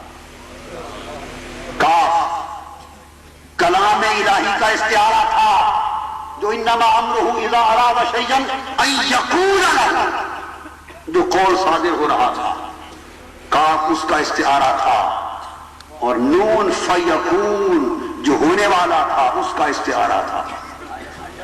کاف اس کے فرمانے کا استعارہ تھا، اور نون ہونے والے کا استعارہ تھا. تو کاف کلام الہی ہوا، اور نون نجم پہلا ستارہ نور محمدی ہوا. کاف کلام الہی کا استعارہ بنا. نون جس کو نجم بھی کہا وہ نور محمد تھا صلی اللہ علیہ وسلم. نجم کہا تو امام جعفر صادق بولے یہ نجم مصطفیٰ ہے. بولے یہ نجم مصطفیٰ ہے. اور خالی مجرد نون کہا، مجرد نون کہا. امام سیوطی نے الاتقان میں لکھا یہی نون مصطفیٰ ہے، یہ نون مصطفیٰ ہے. کاف کلام الہی، نون نور مصطفیٰ. یہ کن بنا.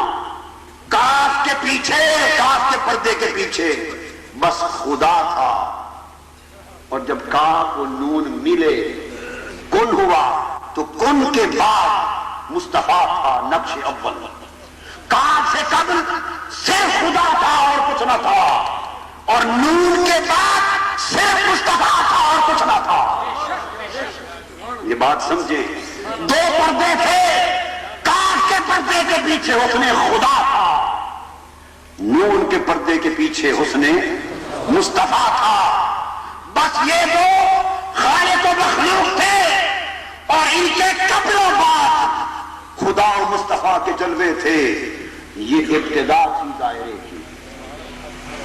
یہی دائرہ خلق تھا، یہی دائرہ نبوت تھا، یہی دائرہ فیض الہی تھا. اس سے ابتدا ہوئی. اور جب وجود مصطفیٰ آ گیا، وجود مصطفیٰ آ گیا، تو دوستو سن لو، وجود مصطفیٰ کی کیفیت یہ ہوئی کہ جہاں جہاں وجود مصطفیٰ کا عالم آخرت میں، عالم آخرت میں جہاں جہاں وجود مصطفیٰ کا سایہ پڑ گیا، اب دائرہ نبوت مکمل ہو چکا. اور اس دائرہ نبوت میں دو فیض ہیں. جیسے کن کا میں نے عرض کیا، کیا کن کا، بسم اللہ.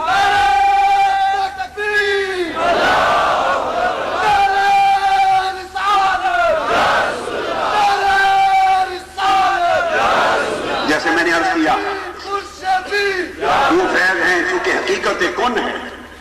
آقا حقیقت کن ہے، اور حقیقت کن میں کلام فیض، کلام الہی کا فیض بھی، نور کا فیض ہے، نجم کا فیض بھی، دونوں فیض ہیں.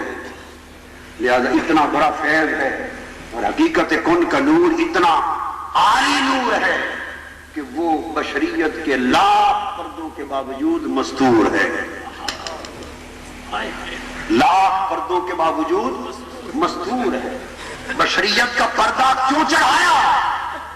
اس لیے کہ اندر نور خدا ہے، اندر نور خدا ہے. اور پردہ بشریت سے وہ ابو بکر عمر عثمان و علی کے لیے دیدنی بنا دیا ہے، قابل دید بنا دیا ہے. تو پردہ بشریت میں اس نور کو مستور رکھا. اب ہوا یہ کہ جس کی نگاہ جتنی پڑی وہ اس قدر بول پڑا. پردہ بشریت کا تھا، اندر نور حق موجزن تھا، جو کہ حقیقت کن تھی. تو نگاہ ابو جہل کی بھی اٹھی، نگاہ ابو بکر کی بھی اٹھی، نگاہ ابو لہب کی بھی اٹھی، نگاہ عمر عثمان و علی کی بھی اٹھی. ابو جہل و ابو لہب کی نگاہ بشریت میں اٹک گئی، وہ بشر بول اٹھے. ابو بکر عمر کی نگاہ نے بشریت کا پردہ چاک کر کے چہرہ نور دیکھ لیا، وہ نورانیت.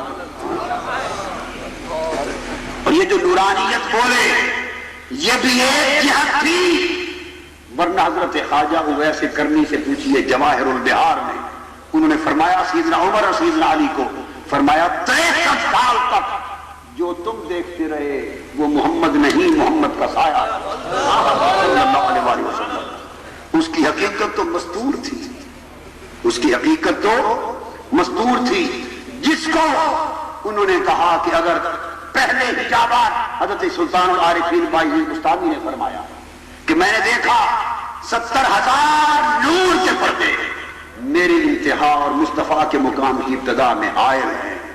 اگر پہلے پردے کی طرف قدم بڑھاؤں تو جل کر راہ.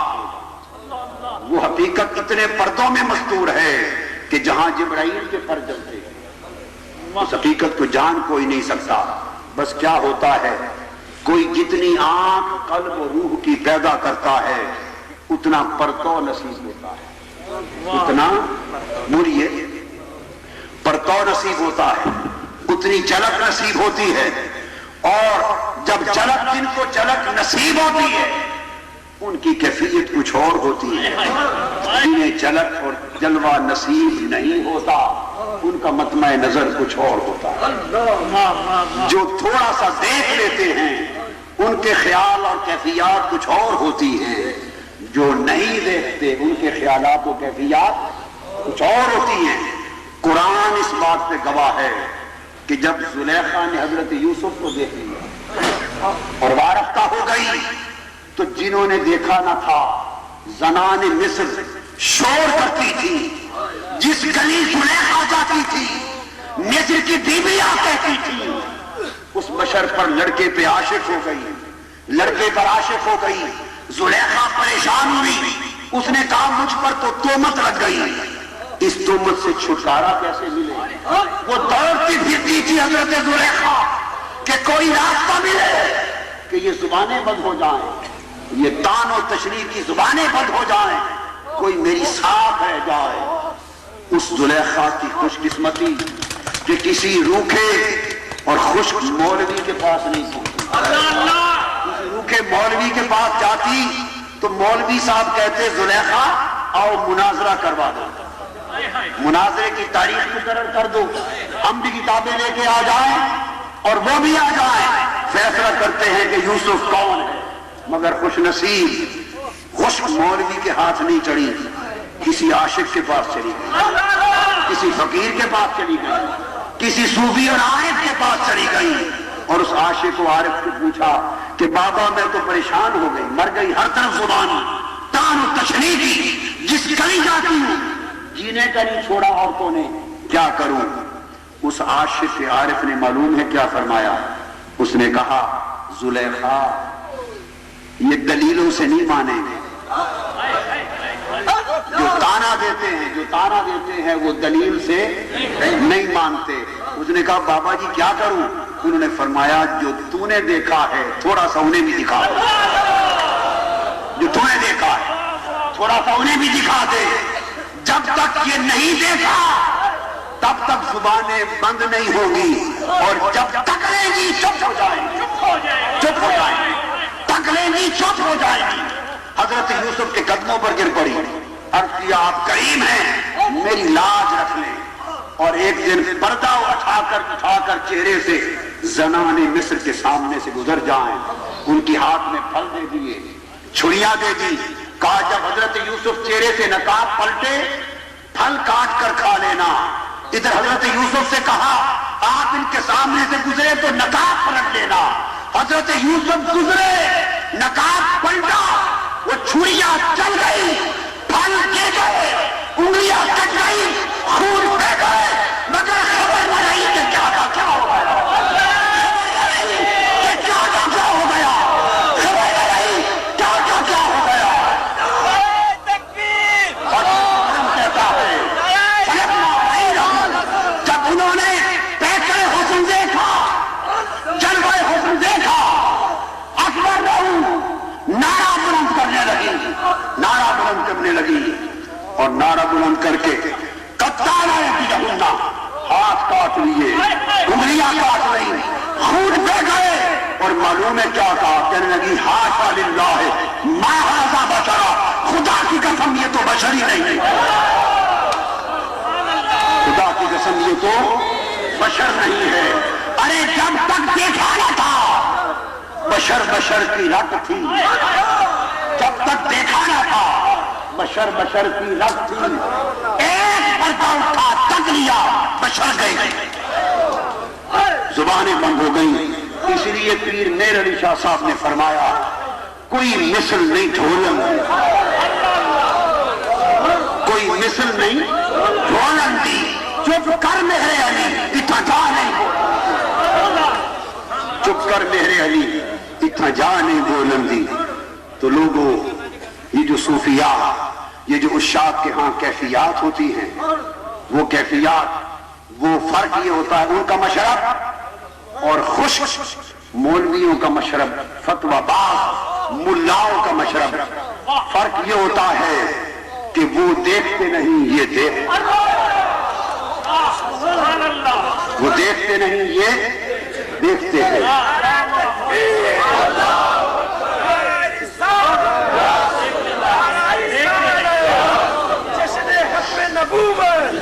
وہ تکتے نہیں یہ تکتے ہیں، وہ چکھتے نہیں یہ چکھتے ہیں۔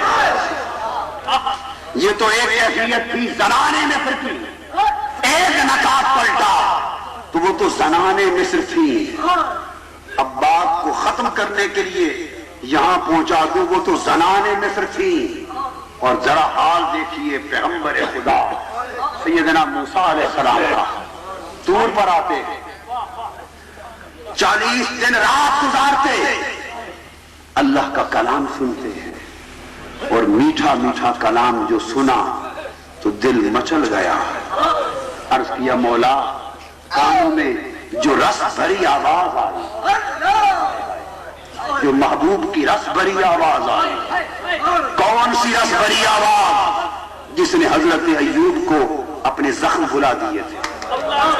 جب حضرت ایوب شفا یاب ہوئے تو کسی نے پوچھا کہ آپ نے 30-35 سال کی زندگی بڑی زخم خوردہ تکلیفوں میں گزاری، بڑے زخم کھائے، بڑی درد اور بڑی تکلیف میں گزاری، وہ مرض کا دور بھی دیکھا اور اب شفا یاب اور صحت یاب ہیں، یہ دور بھی دیکھا۔ تو حضرت ایوب علیہ السلام سے پوچھا بولو دونوں میں سے دور کون سا اچھا ہے؟ فرمانے لگے صحت اللہ کی نعمت ہے، صحت اللہ کی نعمت ہے، میں اللہ کا شکر ادا کرتا ہوں، مگر حقیقت یہ ہے کہ جو مزہ بیماری میں آتا تھا وہ صحت یابی میں نہیں آتا۔ پوچھا وہ بیماری میں مزہ کیا تھا؟ فرمایا مزہ یہ تھا کہ جب تکلیف بڑھتی تھی، زخم کے اندر دردوں کی ٹیس اٹھتی تھی اور درد شدت اختیار کرتی تھی، اور رات پچھلے پہر کانپتا تھا، اور جب درد بڑھتی تھی اور جسم لرز جاتا تھا درد سے، اس وقت اس محبوب کی میٹھی آواز آتی تھی، وہ پوچھتا تھا ایوب کیا حال ہے؟ اس کے ایک بار ایوب کیا حال ہے پوچھنے میں ساری رات گزر جاتی تھی۔ صبح درد سے پھر تڑپتا تھا، ایک بار پھر پوچھ لیتا تھا ایوب کیا حال ہے، سارا دن گزر جاتا۔ اس جب سے شفا یاب ہوا ہوں، صحت تو آ گئی مگر محبوب کا پوچھنا جاتا رہا، ہائے ہائے ہائے محبوب کا پوچھنا جاتا رہا۔ تو عاشق لوگ کہتے ہیں کہ صحت کو کیا کروں، محبوب کا پوچھنا جاتا رہا۔ شاید اسی کا نام محبت شیفتہ، شاید اسی کا نام محبت شیفتہ۔ دل مدت سے دل کی اندر آہستہ سے لگی ہو، جو دل کے اندر بھڑک رہی ہے، یہ محبت ہے۔ مچل گئے یا رسول اللہ، مچل گئے، عرض کیا مولا مولا، کلام کرتا ہے میٹھی میٹھی آواز سے، کبھی مکھڑا بھی دکھا، کبھی جلوہ بھی عطا کر، دیدار بھی عطا کر۔ مچل کے عرض کر بیٹھے عاشقوں کو اور غرض کسی شے سے نہیں ہوتی، عاشقوں کو دیدار سے غرض ہوتی ہے۔ مانگا تو دیدار مانگا، پوچھا رب یارے نہیں میرے مولا مجھے اپنا آپ دکھا، انظر الیک، تاکہ تیری طرف تکوں۔ ادب دیکھی، انظروں کا نہیں کہا، انظروں کا نہیں کہا کہ تجھے دیکھ لوں، نہ تجھے دیکھ لوں نہیں عرض کیا، انظر الیک، تیری طرف تھوڑا سا تک لوں۔ دیکھنا نہیں کہا، بس تیری طرف تک لوں، اتنا سا دکھا دے۔ اس پر بھی جواب آیا لن ترانی، موسیٰ تو دیکھ نہیں سکتا۔ رب کائنات نے پھر ایک تجلی دی، ایک تجلی دی، اور یہ مقام موسوی کی بات ہے، آپ کی اور ہمارے بات نہیں، مقام موسوی پر۔ وجہ کیا تھی؟ فرمایا لن ترانی، تو نہیں دیکھ سکتا۔ کیوں؟ کہ ابھی رب ارنی کا مقام ہے، تو کہہ رہا ہے مولا مجھے اپنا آپ دکھا، تجھے اپنا بھی ہوش ہے میرا بھی، اور انظر الیک کہتا ہے کہ میں تیری طرف تک لوں، تجھے میں کا خیال بھی ہے اور تو کا خیال بھی ہے۔ جب تک من اور تو کا دونوں خیال ہے اس وقت تک یہ پردہ نہیں ہو سکتا۔ تو یہ ایک ایسا ہوش ہے جس میں تیرا اپنا ہوش بھی قائم ہے اور میرا ہوش بھی قائم ہے۔ تو جب تک یہ ہوش جاتا نہ رہے تب تک پردہ نہیں اٹھتا۔ لن ترانی، تو پھر تجلی ہوئی، اور تجلی سے فلما تجلی ربہ للجبل، جب پہاڑ کی طرف توجہ کی، تجلی کی، اور وہ حسن الہی کی صفاتی تجلی کا انعکاس تھا، صفاتی تجلی کا انعکاس تھا، تو جعلہ دکا، پہاڑ ریزہ ریزہ ہو گیا، وخر موسیٰ صائقا، اور حضرت موسیٰ کی چیخ نکلی اور بے ہوش ہو گئی۔ صائقا میں دونوں معنی، چیخ کر گر پڑے اور بے ہوش ہو کر گر پڑے۔ یہ حضرت موسیٰ کا وجد تھا، یہ حضرت موسیٰ علیہ السلام کا وجد تھا، اور حال وارث ہوا تجلی حق سے، بے ہوش ہو کر گر پڑے، اور وہ انعکاسی تجلی تھی صفات کی، بے ہوش ہو گئے۔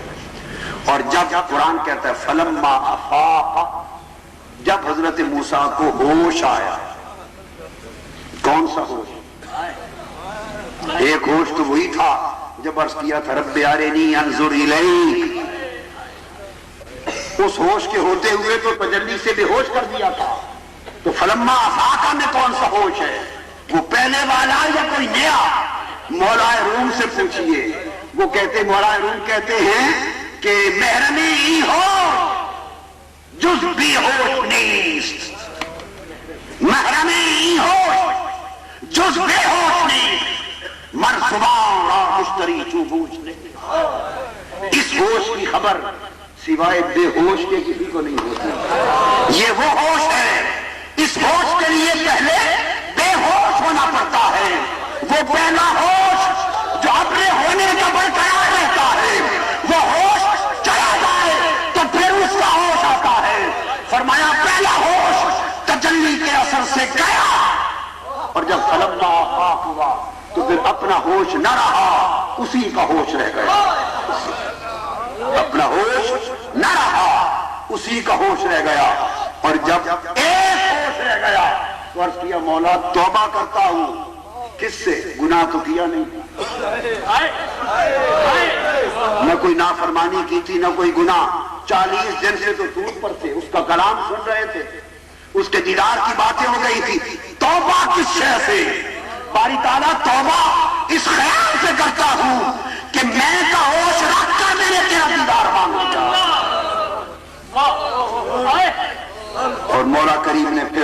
وہ جو تجلی کا فیض عطا کیا، تجلی کا فیض، اس سے چہرہ چمک اٹھا. پھر تجلی حق کا نور. تو حضرت موسیٰ سے پوچھیے، وہ تو زنان مصر تھی، اس نے یوسف پہ ہاتھ کاٹ بیٹھی. یہ پیغمبر کا ہوش ہے. ایک تجلی حق سے بے ہوش ہو کر گر پڑے، اور جب ہوش آیا تو کیفیت یہ ہوئی کہ پھر تجلیات کو چہرہ جذب کر رہا تھا. پھر چہرہ تجلیات الہیہ کو اور حسن الہی کو جذب کر رہا تھا. جب تجلیات کا انجذاب ہو گیا، جذب ہو گئی، تو اب کوئی اور تک نہ سکتا تھا. پہلے خود نہ تک سکتے تھے، اب کوئی انہیں تک نہ سکتا تھا. وہ کیفیت آ گئی، ہائے ہائے ہائے، وہ کیفیت آ گئی، وہ مظہریت آ گئی. اب حکم ہوا موسیٰ جو دیکھے گا نابینا ہو جائے گا، اب تجھے کوئی تک نہیں سکتا، کیونکہ مظہریت آ گئی. لہذا اب چہرے پہ پردہ ڈالنا. تو اونی پردہ سیدنا موسیٰ علیہ السلام چہرے پر رکھتے تھے تاکہ لوگوں کی نگاہیں بچ جائیں. اب جب پردہ ڈال لیا تو زوجہ محترمہ، بیوی صاحبہ، وہ بھی دیدار سے معروم ہو گئی. مدت گزر گئی، عاشقوں کا حال. ایک دن زوجہ عرض کرتی ہیں حضرت موسیٰ علیہ السلام کی بارگاہ میں کہ مدت ہوئی یار کا چہرہ تکے ہوئے، چہرہ نہیں دیکھا. آج جلوے کو جی کرتا ہے ذرا پردہ تو ہٹا دیں. آپ نے فرمایا بی بی پردہ تو ہٹا دوں گا مگر آنکھیں جاتی رہیں گی. اب اس چہرے کے دیدار کا کوئی متحمل نہیں ہو سکتا، آنکھیں جاتی رہیں گی. زوجہ نے عرض کیا کوئی بات نہیں، ایک آنکھ بچا لوں گی، ایک قربان کر دوں گی. حضرت موسیٰ علیہ السلام نے پردہ الٹا، انہوں نے ایک آنکھ بچا لی تھی، ایک آنکھ جس سے دیدار کیا، دیدار تو ہو گیا پر آنکھ جاتی رہی. جب آنکھ جاتی رہی، آنکھ تو گئی مگر لذت وہ آئی کہ مچل گئی. عرض کرتی ہے دوسری آنکھ بھی قربان کرتی ہوں، ایک بار پھر دکھا، ایک بار پھر دکھا. حضرت موسیٰ علیہ السلام نے پھر پردہ اٹھایا، دوسری آنکھ بھی جاتی رہی، دوسری آنکھ بھی جاتی رہی. تو اب عرض کرنے لگی حضرت وہ دو آنکھیں تو گئیں، اب وہ آنکھیں لے کے دے دیں جو دیدار کرتی رہی، ان میں تحمل آ جائے. تو دوستان محترم، وہ ذات موسوی تھی، وہ ذات موسوی تھی جس نے تجلیات الہیہ کو اتنا جذب کیا کہ کامل انجذاب نہ ہو سکا. اتنا کامل انجذاب نہ ہو سکا کہ جو دیکھتا نابینا ہو جاتا. وہ ذات موسیٰ تھی، یہ ذات مصطفیٰ تھی، یہ ذات مصطفیٰ تھی. وہ صفاتی تجلی کا انعکاس اتنا تھا کہ جو چہرہ دیکھتا نابینا ہو جاتا. یہاں ذات حق کی ذاتی تجلی کا انعکاس نہ تھا، دیدار تھا.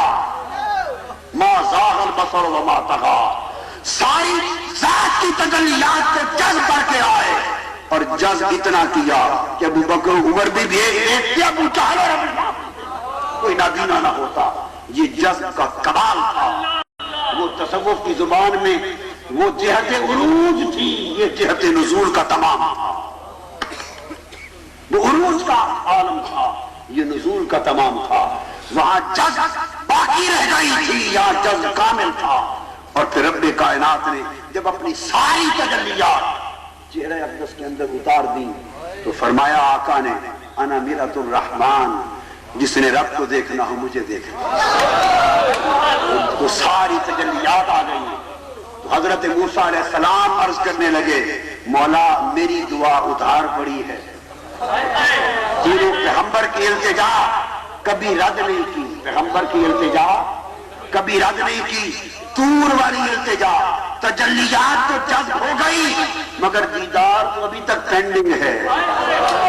تجلیات آ گئی مگر دیدار کی درخواست ابھی تک ملتوی رکھی ہے. یہ التوا کب ختم ہوگا؟ فرمایا موسیٰ آج شب معراج ختم ہوگا.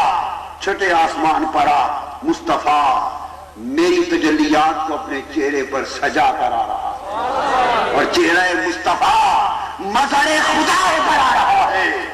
وہ میرا مصطفیٰ اتر رہا ہے. تو راستے میں کھڑا ہو جا، یہ 50 نمازیں اور 6 مہینے کے روزے یہ تو بہانہ ہے تو راستے میں التجا کرنا. اور بعض عارفوں نے لکھا ہے، عارفوں نے، کہ حضرت موسیٰ نے 9 مرتبہ التجا کی تھی طور پر. عارفوں نے کتنی مرتبہ؟ 9 مرتبہ التجا کی تھی دیدار کی. فرمایا موسیٰ تو میرے مصطفیٰ کو تکتے جانا، میرا دیدار ہوتا جائے گا. اور تو نے 9 بار کہی تھی ہر بار مصطفیٰ کو 5 نمازوں کی بخشش کروں گا. 9 بار مصطفیٰ مجھے دیکھتا جائے گا، تو مصطفیٰ کو دیکھتے جائے گا.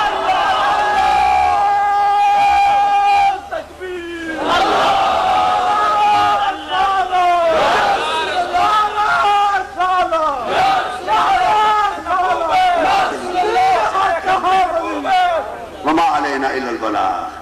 بس بات وہیں چھوڑ دیتے ہیں، بہتر ہے نیچے نہیں اترے. مصطفیٰ مجھے تکتا جائے گا، تو مصطفیٰ کو تکتے جائے گا. 9 بار کا وعدہ ہوتا جائے. تو دوستوں تجلیات اور کیفیات یہ جلوہ سے، دیدار سے، تکنے سے ہوتی ہیں. صوفیات تکتے ہیں، علماء سمجھتے ہیں. صوفیات تکتے ہیں، علماء سمجھتے ہیں. تو سمجھنے سے کیفیت نہیں ہوتی، تکنے سے کیفیت ہوتی. اللہ ہمارے حال پہ کرم فرما دے. وما علینا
برکاتہ العالیہ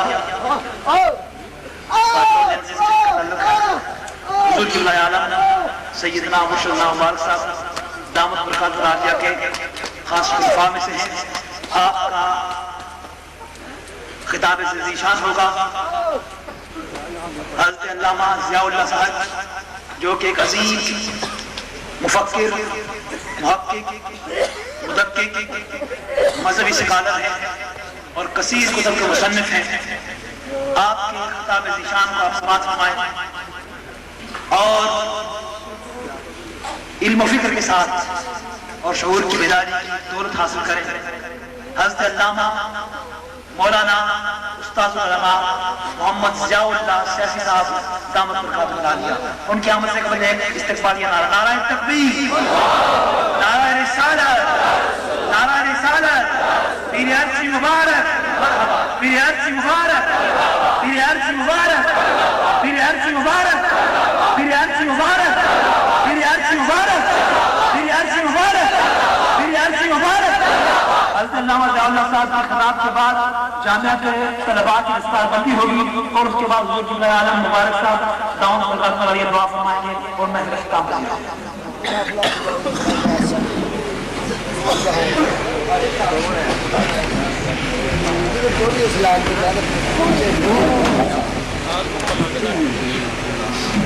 الحمدللہ رب العالمین والصلاة والسلام على خاتم النبیین وعلى آله وأصحابه أجمعين. أما بعد فأعوذ بالله من الشيطان الرجيم. بسم الله الرحمن الرحيم.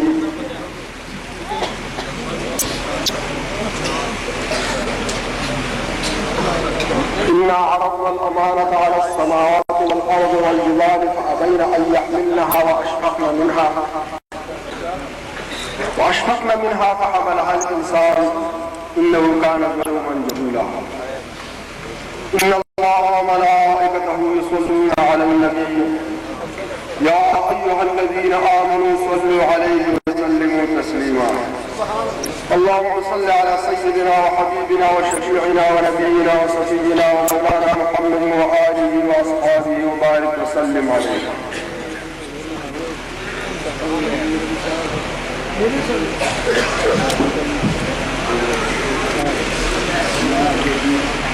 اپنے آقا و مولا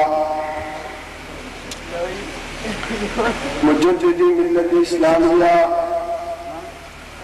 حضرت سیدی مبارک صاحب رضی اللہ تعالی عنہم اجمعین کے امر شریف سے جسارت کر رہا ہوں.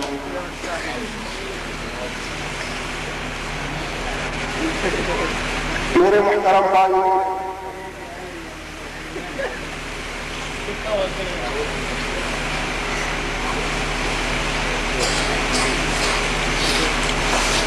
ہاتھی کی دیکھنے کے لیے چند انمول عجائب گھر میں چلے گئے.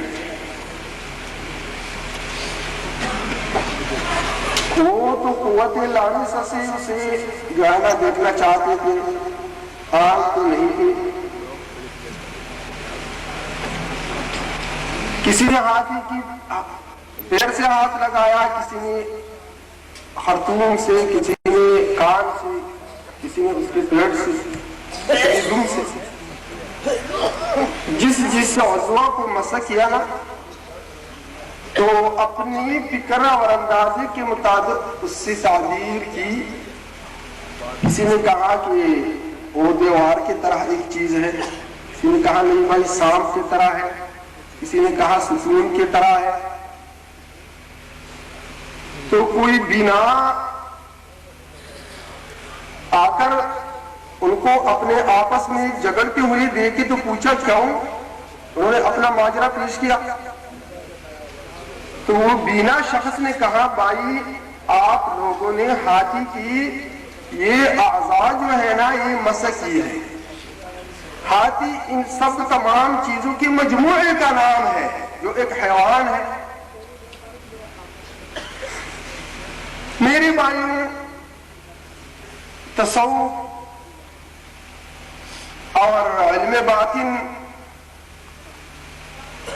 حبیب خدا صلی اللہ علیہ وآلہ وسلم کی ذات اقدس نور، کمال، برکت، فیض، علوم، عظمت و شان،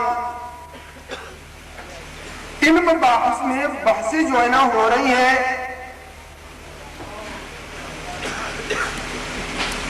اس کو علم باطل کہلاتا ہے۔ جتنے بھی انبیاء علیہ السلام آئے، بشر میں ان کا کوئی استاد اور معلم نہیں تھا۔ استاد غیب نے، استاد ازل نے پڑھایا، سمجھایا اور عطا فرمایا۔ انما انا قاسم واللہ یرحم۔ تو انبیاء علیہ السلام کے پاس جو علم تھا وہ علم باطن ہی تھا۔ اسی علم باطن کو جس نے عبارات کے ذریعے سیکھا، شعبہ ظاہر بن گیا، اور جن حضرات نے وراثت کے راستے سے سیکھا تو علم باطن۔ ہمارے سرحد میں چند دیوبندی وہابی مولویوں نے فتویٰ دیا تھا کہ انبیاء علیہ السلام کے پاس علم باطن نہیں تھا۔ اعوذ باللہ سبحانہ۔ جو انبیاء علیہ الصلوات و تسلیمات کے علم باطن سے انکار کرے گا وہ وحی سے انکار کرے گا۔ علم باطن کا تعریف وہ نہیں سمجھتے ہیں کہ کیا ہے۔ تو میرے محترم بھائیوں، علماء راسخین جو رسول اکرم صلی اللہ علیہ وسلم کی علوم ظاہری اور باطنی دونوں سے مالا مال، علم الاحکام اور علم الاسرار دونوں کے حامل ہو، لیکن علم الاحکام کے لیے یہ ضروری نہیں کہ فنون مروجہ پڑھ لیں۔ صحابہ کرام رضوان اللہ تعالی علیہم اجمعین وہ احکام جو پوچھنے کہنے اور سننے کے بغیر حاصل نہیں ہو سکتے، ان کو پوچھنے سے معلوم ہے۔ اور جو اصل کمال کا سیرہ حبیب صلی اللہ علیہ وسلم سے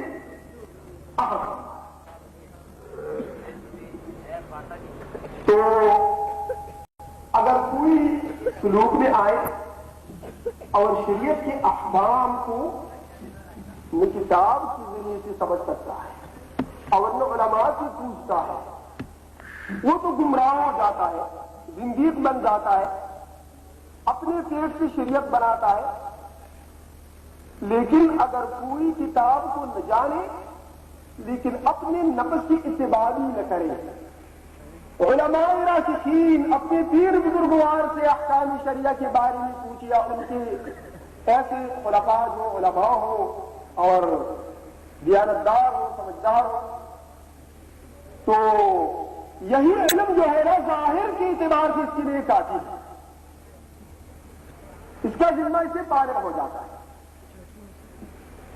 لیکن میرے بھائیوں، میں یہ بات عرض کرنا چاہتا ہوں کہ مجھے پرچی دی ہے کہ اختصار کریں۔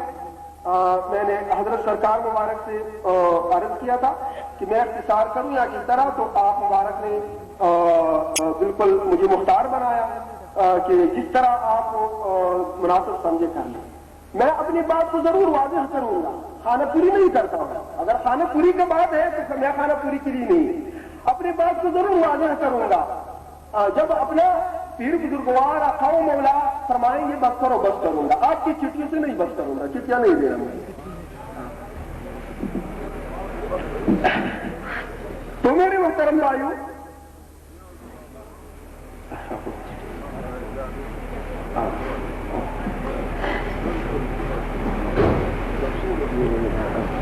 ایک مجدد کے بارے میں آپ سے عرض کرنا چاہتا ہوں کہ مجدد کسی کہلاتا ہے۔ یہ ہماری سالکین حضرات بینرز میں اور پوسٹرز میں لکھتے ہیں مجدد اثر۔ بعض تو جانتے جانتے ہی نہیں کہ مجدد کا معنی کیا ہے مسجد میں. پیروں کو دیکھو سنت کے مطابق ہے نہیں, کسی کے پانچے ادھر زانوں تک, اور کسی کے پیروں کے نیچے افراط و تفریط میں مبتلا. مفسدات کا باعث برس رہا ہے ان کی نمازوں, اور مکروہات کے نعرے بہ رہے ہیں ان مولیوں کی نمازوں. یہ حنفی ہے, نام یہ حنفی ہے, عملی حنفی نہیں. حنفی مذہب کو عملی جامع پہنانے کے لیے جو ہے نا, ہم نے دیکھا یہی بزرگوار. میرے بھائی, حال سے حال سیکھا جاتا ہے, حال سے حال حاصل ہو جاتا ہے, اور عمل سے عمل سیکھا جاتا ہے. اللہ نے تو فرمایا جل جلالہ اطیعوا اللہ, اللہ کی اطاعت. اطاعت کے لیے عملی نمونے کی ضرورت ہوتی ہے, اس لیے فرمایا کہ اطیعوا الرسول. اور رسول اکرم صلی اللہ علیہ وسلم تو خاتم النبیین ہے. بعد کے لوگ کس کو دیکھے وہ پھر بھی کریں گے. وَأُولِي الْأَمْرِ مِنْكُمْ, آپ ہی میں سے ہر دور میں جو اس امر کے مالک ہے عطائے خداوندی سے, ان کی اطاعت کرو. عمل کے لیے جو ہے نا عملی نمونہ ضروری ہے. اللہ جل جلالہ نے فرمایا اقیموا الصلاۃ, میں نماز کو کس طرح قائم ہوں. عملی نمونہ دیکھ کر ہی میں نماز پڑھ سکتا ہوں. یہ مولوی حضرات کہتے ہیں ہم وارث نبی ہے صلی اللہ علیہ وآلہ وسلم. زبانی جب خرچہ اگر کوئی وارث بن سکتا ہے تو روس کی یونیورسٹی میں بخاری اور قرآن کا درس ہو رہا ہے. یہودیوں میں ہماری دین کی تربیت یافتہ مولوی ہے. یہ وہابی کافر اسی طرح ہے, حجانی ابلیس ملعون اسی طرح تھا. اگر الفاظ سے کوئی وارث بن سکتا ہے تو کیا یہ وارث ہے یا دشمن ہے؟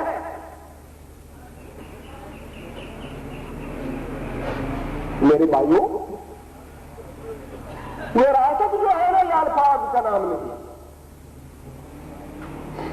وراثت صفات کا نام ہے. صفات کا العلماء ورثۃ الانبیاء جو فرمایا گیا ہے علی نبینا وعلی جمیعہم الصلوات والتسلیمات وعلی آل کل,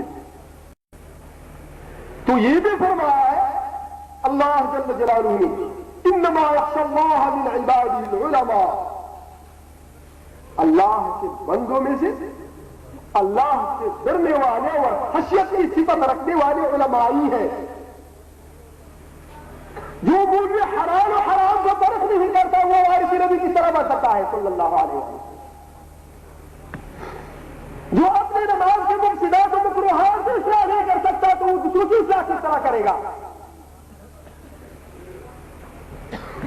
لیڈر ہے,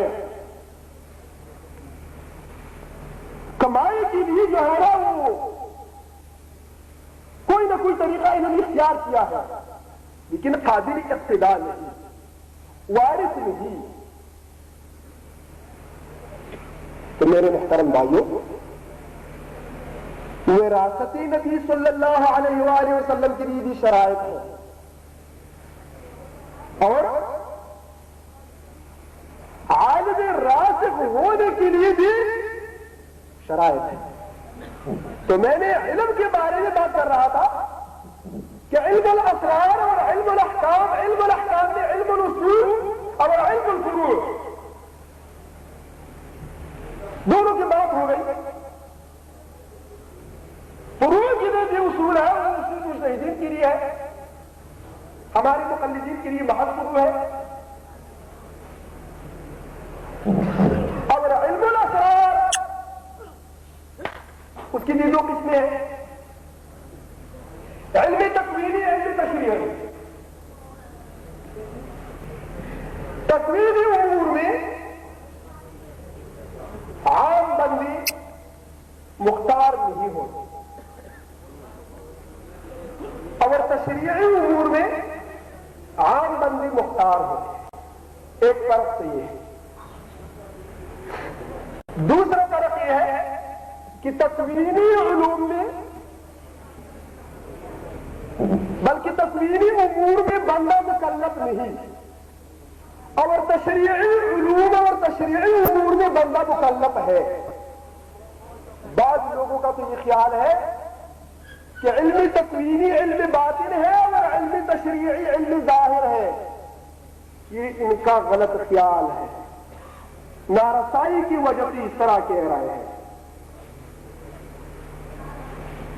یہ علم باطن اور علم ظاہر دونوں تشریعی علوم میں سے ہے.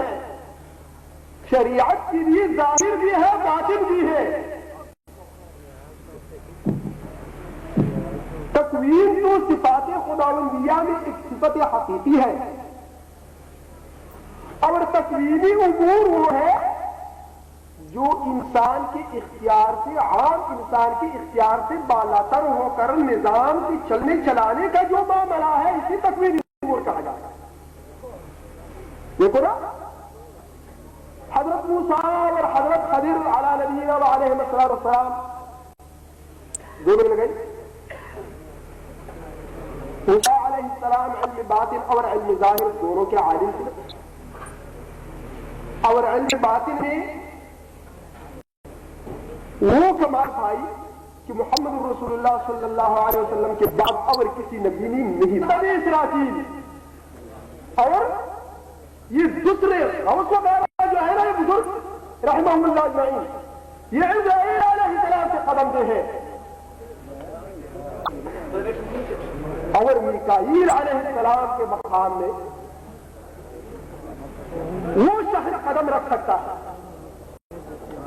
جو قطب مدار کے مقام کو طے کر کے قطب ارشاد کے مرکز تک پہنچنے والا ہو. لیکن مرکز میں اس وقت تک داخل نہیں ہوگا جب تک قدم جبریل پر نہیں چلے گا. اور یہی وجہ ہے کہ متعدد روایات میں آیا ہے کہ چند مہینے وحی میکائیل نے دلائی تھی.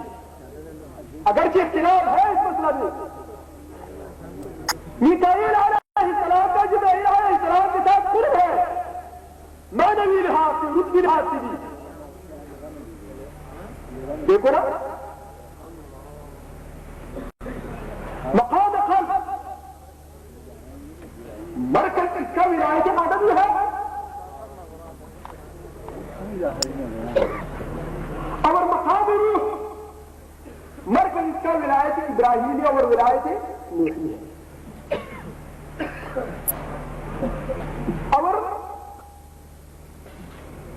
صرف اس نتیجے کے جو مرکزی نقطہ ہے ولایت موسوی ہے اور خطی کا تعلق جو ہے عیسیٰ علیہ السلام کے ساتھ ہے. اخطا کا محمد رسول اللہ صلی اللہ علیہ وسلم کی خصوصیت ہے اور کسی کو نہیں ملا. بعض حضرات کہتے ہیں وہاں سے آ کے ادھر تمام ہو گیا. نہیں, حبیب صلی اللہ علیہ وسلم سے چھیل گیا. آگے کی کھینچی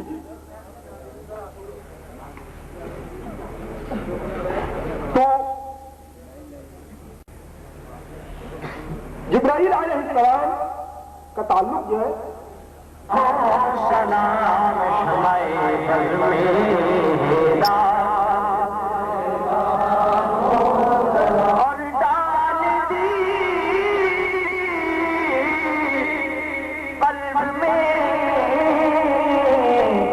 عظمت مصطفیٰ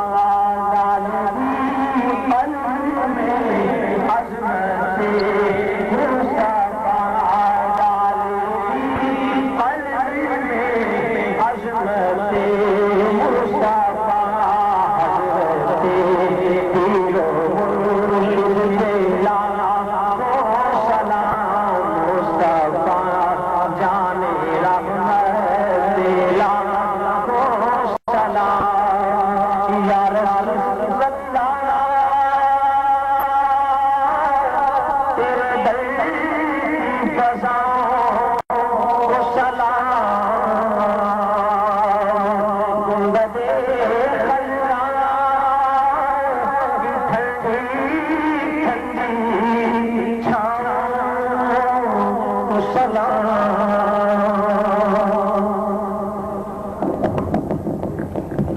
کل بروز پیر روز مبارک صاحب پیر طریقت گلزار شیخ صاحب کے یہاں تشریف لے جائیں گے، وہاں بھی شیخ کے باب کو دعوت ہے. ابھی اختتام میں دعا حضرت اللہ پیر طریقت رشید میاں محمد حنفی صاحب صاحب دعوت پر اپنا آپ کیا عظیم الشان اجتماع کی کتاب میں دعا کروں گا. اللهم صل على سيدنا ومولانا محمد وعلى اله وسلم وسلم علیہ. یا رب الجلال درود السلام بڑھے گئے، ذکر ذکار ہے. یا اللہ ساتھی سفر کر گئے، سب سے صغیرے کبیرے گناہ معاف فرما، سب سے درجات بلند عطا فرما. یا اللہ سب کی مشکلات آسان فرما. یا اللہ محبوب کی غلامی نصیب فرما. یا اللہ سدا آنا سدا اتنے اکٹھا ہونا تیرے یا اللہ دوست دیدار. یا اللہ کی آخرت بھی اچھی ہو جائے، دنیا بھی بہتر ہو جائے. یا اللہ جسمانی روحانی مالی پریشانیاں دور فرما. یا اللہ جنہ کی اولاد نے انہوں نے روح عطا فرما. جنہ کے گھر لڑائیاں انہوں نے پیار محبت اتفاق اتحاد عطا فرما. جنہ کے گھر بیماریاں ہیں انہوں نے صحت عطا فرما. یا اللہ جنہ کی اولاد نے انہوں نے روح عطا فرما. یا اللہ جو ذکر نہیں کرتے اور ذکر کی دولت نصیب فرما. ایمان سے مردوں دعا کرنے کی ہمت توفیق عطا فرما. یا اللہ جنہوں نے بیٹھ رہی تھی کامل مرشد اعظم قدامت خان کی انہوں نے سمجھ عطا فرما. یا اللہ پھر مرشد میں صحت عطا فرما، پھر مرشد خراب عطا فرما. سب سے بھائیوں آپ کی پیار محبت اتفاق کے عادی عطا فرما. یا اللہ پاکستان کو کامیابی عطا فرما. یا اللہ پاکستان کو کامیابی عطا فرما، شرکاں کی حفاظت فرما. یا اللہ جتنے جتنے مومن مسلمان پریشان ہیں سب کی پریشانیاں دور فرما. یا اللہ جو بچیاں بچے پاگل یا اللہ انہوں دینی جو پڑھنے کی ہمت و توفیق عطا فرما. یا اللہ کثرت کا ذکر کرنے کی ہمت عطا فرما. الہی جاننا مقصودنا رضا کا مطلوبنا آتنا محبت ذاتنا وماتت صفاتک. یا اللہ تیرے مرشد صحت عطا فرما. خوش آئے یا اللہ خوش ہوئی جاؤ.